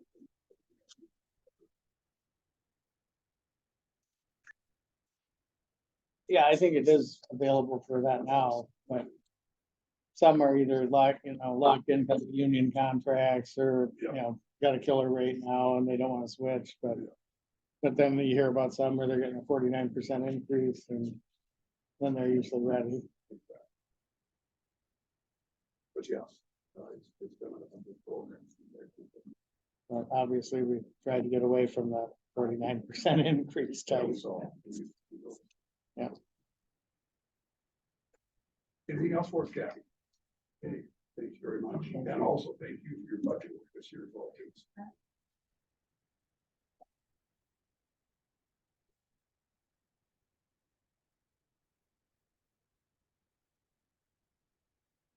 I think all we have left is committee reports. Yeah, I believe so. Hey, take just a second here. Go ahead. It is 11:34, we're back out of recess. So the only thing we got left on our agenda then is just upcoming meetings and also our community reports. And this has been pushed back with us. This is actually our community reports for the month of August, not for September. So, who would like to kick these off? Dallas.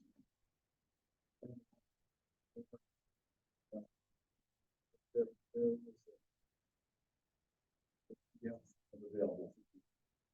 And before we got some people flopped down a credit card after the traffic was something. Very. Great idea. We got a meeting and got different. Hard about some at the bank, you know, $500 here. They're dollars. Got them. They're. That is not. Yeah, well,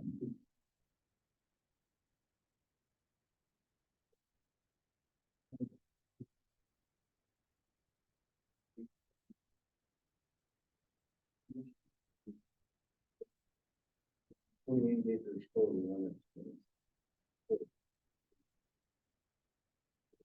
16, 20. Some of the state money is coming on. After all this.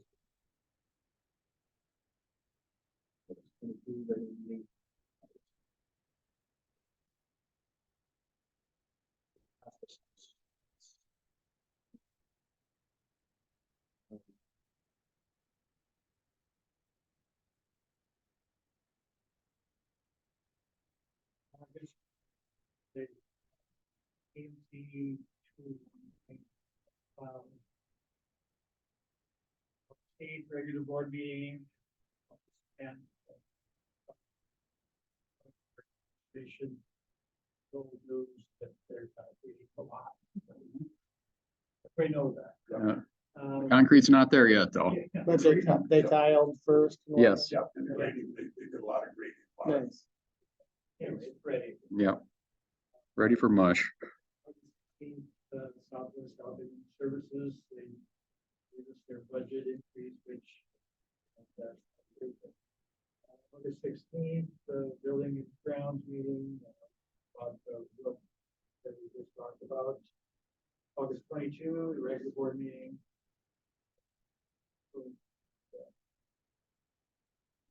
Regular board meeting on August 22.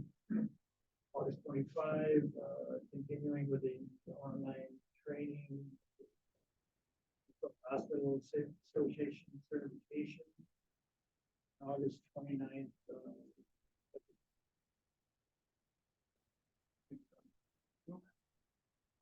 Wednesday, August 9th, Highway 23 priority projects meeting.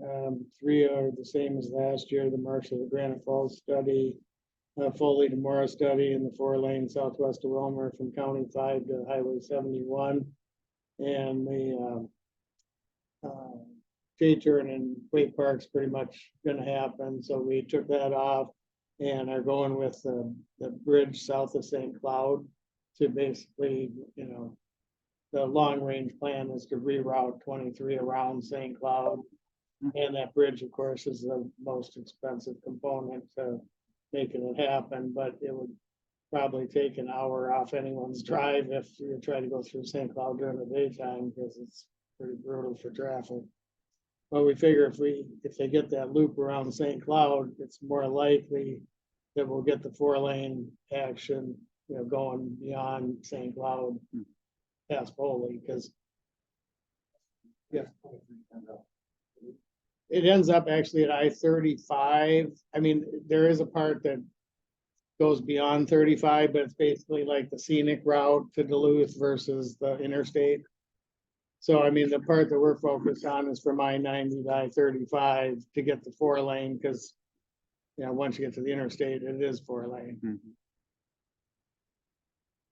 We're talking about the bridge south of St. Cloud to go around St. Cloud with it. It I'm trying to would be, envision that. oh, you know where 10th Street Bridge is by the college. Mhm. It'd be south Yep. of that somewhere, probably like out by the prison, or I'm assuming it'd have to be Oh, somewhere okay. out that way. You know, where they just loop around just like the Hmm. interstate in the cities. But of course, that area is growing so fast, you gotta do it before they start putting stuff on the way. You know, just like when they put in that substation this side of Wilmer. I mean, what poor location. You know, if you want to continue with the 4-lane, now you're gonna have to basically go out in the field because the railroad track's on the other side of the highway. Yeah. So yeah, it wasn't good planning there. On the 10th, I had the soil and water meeting that Doug mentioned. On the 14th, I plant ops met at the hospital. On the 17th and 18th, AMC had their strategic planning, and then we had an AMC board meeting. On the 21st, AMC governance committee finished the bylaws update, and then later I had a county union negotiation meeting. On the 22nd, had the hospital board meeting. On the 23rd, Highway 23 Coalition regular meeting. I just did it on Zoom. On the 25th, had the Avera Consultants Board, had some federal and state updates and Avera updates. Our special budget meetings on the 29th and the 5th. On the 6th, our insurance company met and did what we approved today. On the 7th, Area 2 and our CRCA met. They're hoping to get their administrative money and their bonding money soon.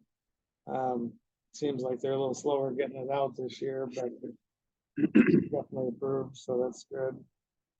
On the 11th, I had planned ops. On the 13th, AMC board meeting and MRC meeting prior to the fall policy conference on the 14th and 15th. It was, you know, very well attended for MRC. You know, we had a lot of people from counties that are looking at joining. I think we will get some additional counties, so that's encouraging. I know they recently presented to Lyon County, and I think they're gonna be presenting to Stearns coming up in a few weeks. But I know Brown and Jackson are pretty likely to come on. And I think there's a number of other counties around us that are thinking about it. We had a lot of environmental updates from the various agencies. Of course, all the agencies got a bunch of new state funding. They're all gonna hire more people. All claim they're understaffed. I question what they're doing now, but it is what it is. And of course, they're gonna all have a bunch of more rules for us, and the rulemaking just seems endless, and get to more of that in a little bit. On the 18th, Highway 23 just had our executive meeting. Had the union negotiations with the law enforcement group on the 20th. And apparently, I heard today they did agree, or have, you know, tentatively agreed to it. Had the personnel committee meeting on the 21st with the sheriff and about the dispatch, you know, the resignation. And then yesterday at the Regional Solid Waste Commission, we spent the entire meeting with the MPCA on Zoom, expressing our displeasure and whatnot about the C&D rulemaking. You know, they want these demo landfills to be lined with leachate collection, like a municipal mixed solid waste landfill, like in Lyon County. Of course, that costs millions of dollars. I know Double D said if that's what the rules are, they're closing theirs. I'm sure that's what most places are gonna do around the state. You know, demo landfills are not eligible for the closed landfill program, so Those get the impression that's the state's objective. Oh, yeah, it is. And I think it's been their objective for a number of years and they just haven't told us till recently. But, I mean, the sad reality is people are still gonna have a lot of things to get rid of. And I kept bringing up that you're gonna make criminals out of ordinary people. I mean, if they have to pay too much to haul their stuff, 100 miles or however far, I mean, they're just gonna start burying it or burning it on their own property and you're not gonna know about it. And then and at one point, one of the agency staff actually made the comment that, well, maybe that would be better than having it all in one location. And I'm thinking, I don't think we want to get that out. Wow. Right. Otherwise, I was picking up everything in dishes. It really, that makes one. Yeah, and I think how we handle our household hazardous waste program is so much better than a lot of the counties around us. Mhm. Where, I mean, we're collecting the solid waste assessment fee, which is lower than most counties to begin with. And we're using it entirely to fund the removal of their solid waste through the hazardous waste building. That they can drop off their stuff for free at no additional charge. Which, I mean, most of the other counties are using it for staff costs and then charging an additional fee. I keep telling them, well, then you're double dipping because, you're collecting the fee on their property taxes and then charging them more later. So, I mean, I think our residents are getting a pretty good deal considering. And of course, those costs keep going up, but I mean, we're covering them with the fee we collect, so. That's all we can expect to do. But anyway, I mean, it was a, frustrating hour and a half. We all explained what our concerns were. They didn't seem concerned at all. And, I think we all want the same thing, but how you get there, I mean, I kept saying there's gotta be some alternative in the meantime. We can't just shut everything down and then what? Apparently, we're gonna have to take it all to Lyon County, the regular landfill and pay, just like a garbage rate to get rid of everything. Why don't you touch on the state's philosophy towards incinerators as well, too? Well, yeah, they've talked for quite a while about wanting to close down the HERC, which is the incinerator near the Twin Stadium.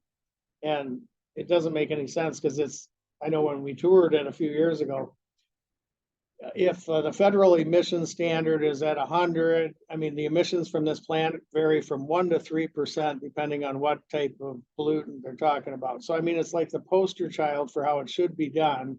And yet they want to close it because of equity issues, because of the neighborhood it's in.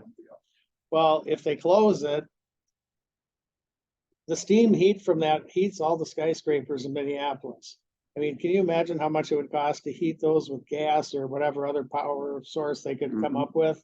Besides the retrofitting it would take just to do it. And they're already standing 40% vacant downtown because of the, other issues they've had in Minneapolis in recent years. So, I mean, if you're, having vacancy issues already, and now all of a sudden you're gonna make it so expensive to heat them, nobody can afford to be there. I keep questioning the Hennepin commissioners. Well, what are you gonna do if you get them for back taxes? Because there's, it's like, say, if you got the IDS building, you can't demo it the normal way because it'd tip over and wreck too much stuff. You'd have to disassemble it, which would cost as much as building it. And I mean, it'd be so expensive to convert like to housing. I mean, convert a glass walls building to regular apartments, that's just not practical. And while they'll say, well, we're giving you this like 4 to 7 year transition time if you're willing to line, but most aren't going to. So if you're not, they want you to close in 6 months. I mean, that doesn't give you much time to come up with an alternative. And then the other thing is if they do close that one in the cities, it's my understanding that the 3 landfills in the cities would all be full in 3 years. So, then what are you gonna do? I mean, to me, it'd be better to keep that plant going and start hauling it from their landfills to this plant and get rid of all that stuff. I mean, the one in Burnsville is already like as tall as Buck Hill, the ski hill next door.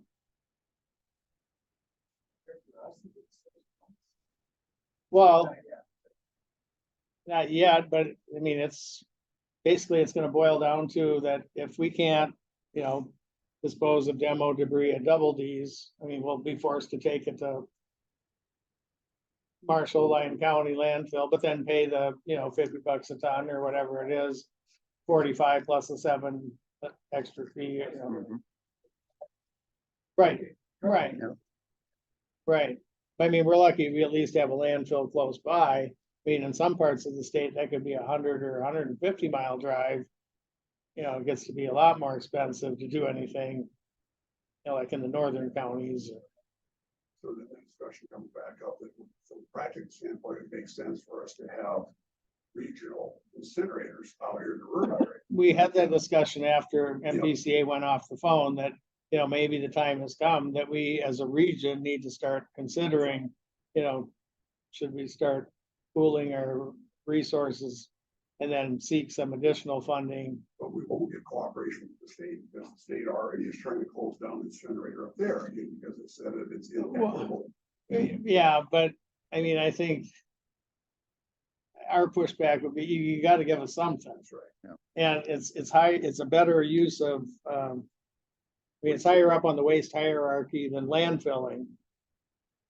You know, it makes more sense, and plus it's sustainable, and, you know, at least you're getting rid of it, and it's not just you know, landfills are gonna fill up, so you're gonna still have water issues potentially, even with a line facility. And is the state finally starting to recognize that the reduce recycle process? No, they have not realized that yet. They spouted that several times, and I know it got to the point that some of the commissioners were like, I just don't want to hear this again, because I mean, realistically, in our area, if you could do that with 10% of what people are using, that's great, but I mean, you're not gonna get it to a 90% or whatever, like maybe you could in the cities under some circumstances. And of course, they provide you 2 examples where, you know, like they demoed a building, they deconstructed it, and they recycled the entire thing. Okay, well, maybe that worked on a really small building that was made out of a certain type of product or whatever. But I mean, in a rural setting, made out of who knows what, probably with old material that's half hazardous and half other stuff, you know, it's not gonna work that way. But yeah, I don't think, have any concept. I mean, it's a bunch of people in an office making decisions that I don't think have a lot of real world experience, frankly, and I mean, they might, you know, have a lot of book knowledge, but not a lot of practical knowledge, and it was to the point where, I mean, I had read through their 2019 groundwater report, which they kept citing as the reason for doing all this, and using their own numbers, said, well, there's like, say, 10 or less facilities in the state that meet all the requirements now. They're not a threat to water or whatever. Why can't these, at least few facilities stay open to give us a, you know, somewhere to go in the meantime, and then, you know, hopefully we'll figure out something better down the line. Oh, no, we can't, because it's just a matter of, you know, it's not if these will impact water, it, you know, it's gonna be when. Well, maybe, but for these 10 sites right now, by your own numbers, they're meeting the standards, so they're not a threat to water. And they just wouldn't listen to it at all. But then later in the meeting, one lady said, well, we've got new data now that in the last 4 years, those things have changed, and now none of these facilities meet the requirements. I said, well, do you have that new data? Well, no. And I'm thinking, oh, I bet as soon as we end this call, they're gonna go make some up, and so I don't know, we'll see. And then I had a MRC executive meeting in the afternoon, and that's it.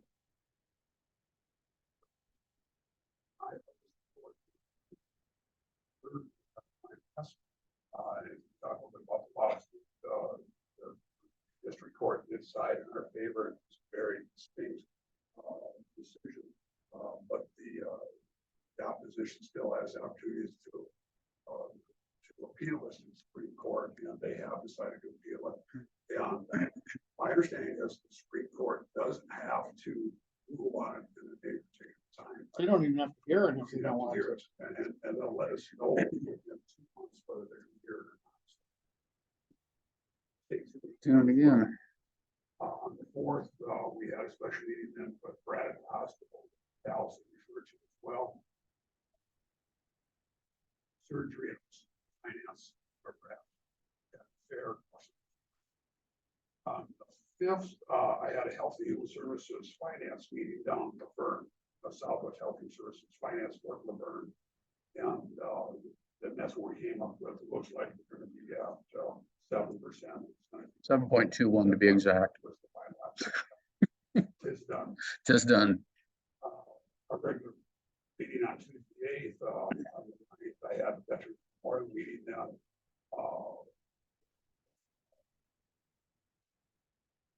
Probably saw there, they had their display set up, their house books. But they are trying to get active with their fundraising. I believe, if I remember right off the top of my head, they need to come up with $80,000 or $82,000 in order to order the stone itself. So that's their current goal is I think it was 247, but even that was some of the fluid, because that didn't include the site work, it didn't include some of the flat concrete work, so. And I still haven't. The site now, the preferred site appears to be out in the parking lot of the Hiawatha Patrick grounds. But whether it's going to be on the south end by the old schoolhouse or the north end by Hiawatha Reservation, by Reservation Avenue, it's not just sure exactly where it's. How deep do they have to excavate to do anything? Because it's like all rock underneath there. Yeah, it's just that It's not like full of soil. Yep. And ledge rock, in my opinion, is pretty good to build on. So Well, you see how long it took Excel to drill that hole I think it was 7. over on Fourth? How many dollars?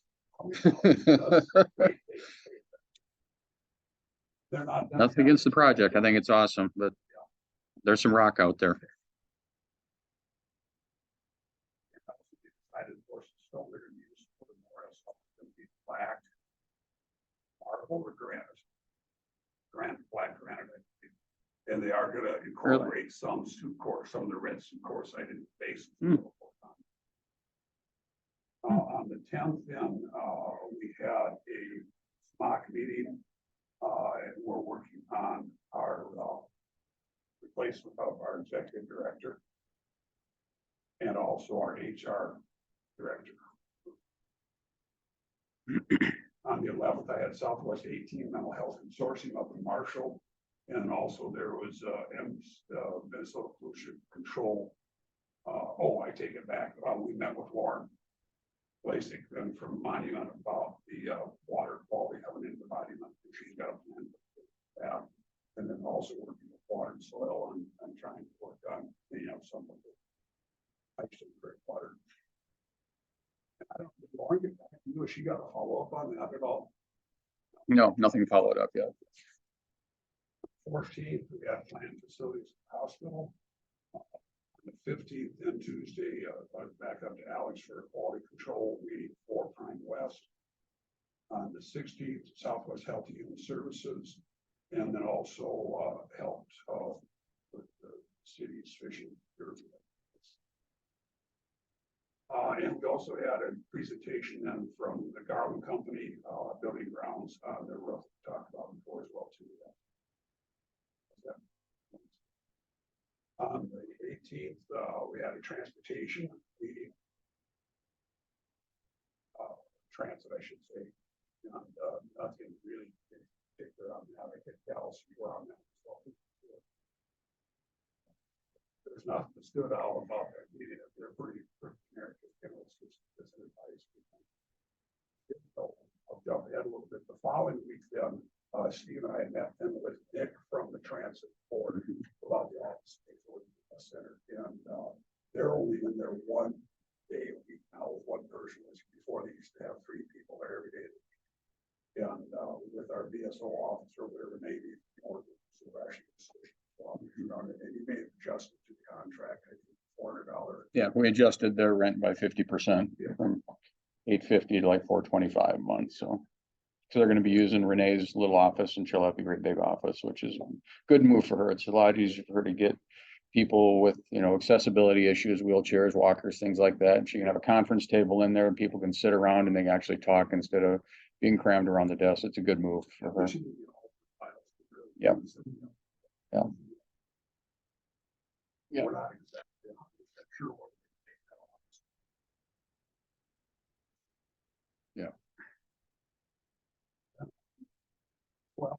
first and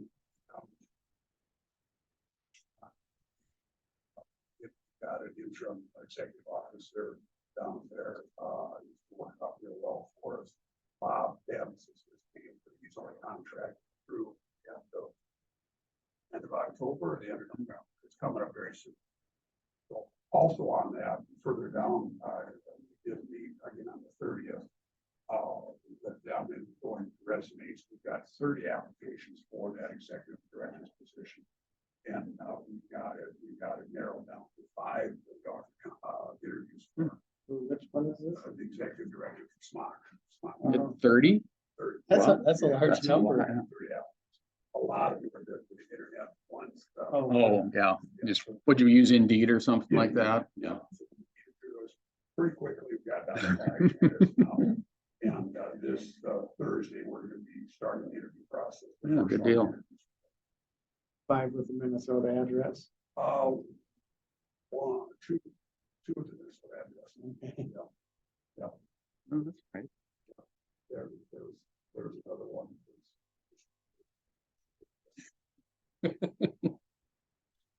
Everybody's fishing. Well, and he said, well, I don't need the money, so I'm Richard and got it. But that's something to put on applications. My coworkers don't like it. We really want it. Exactly, yeah. Sounds like a BS sign.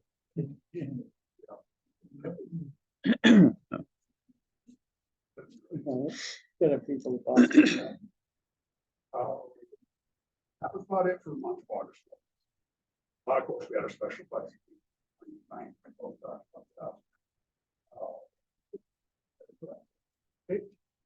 Is there any other report?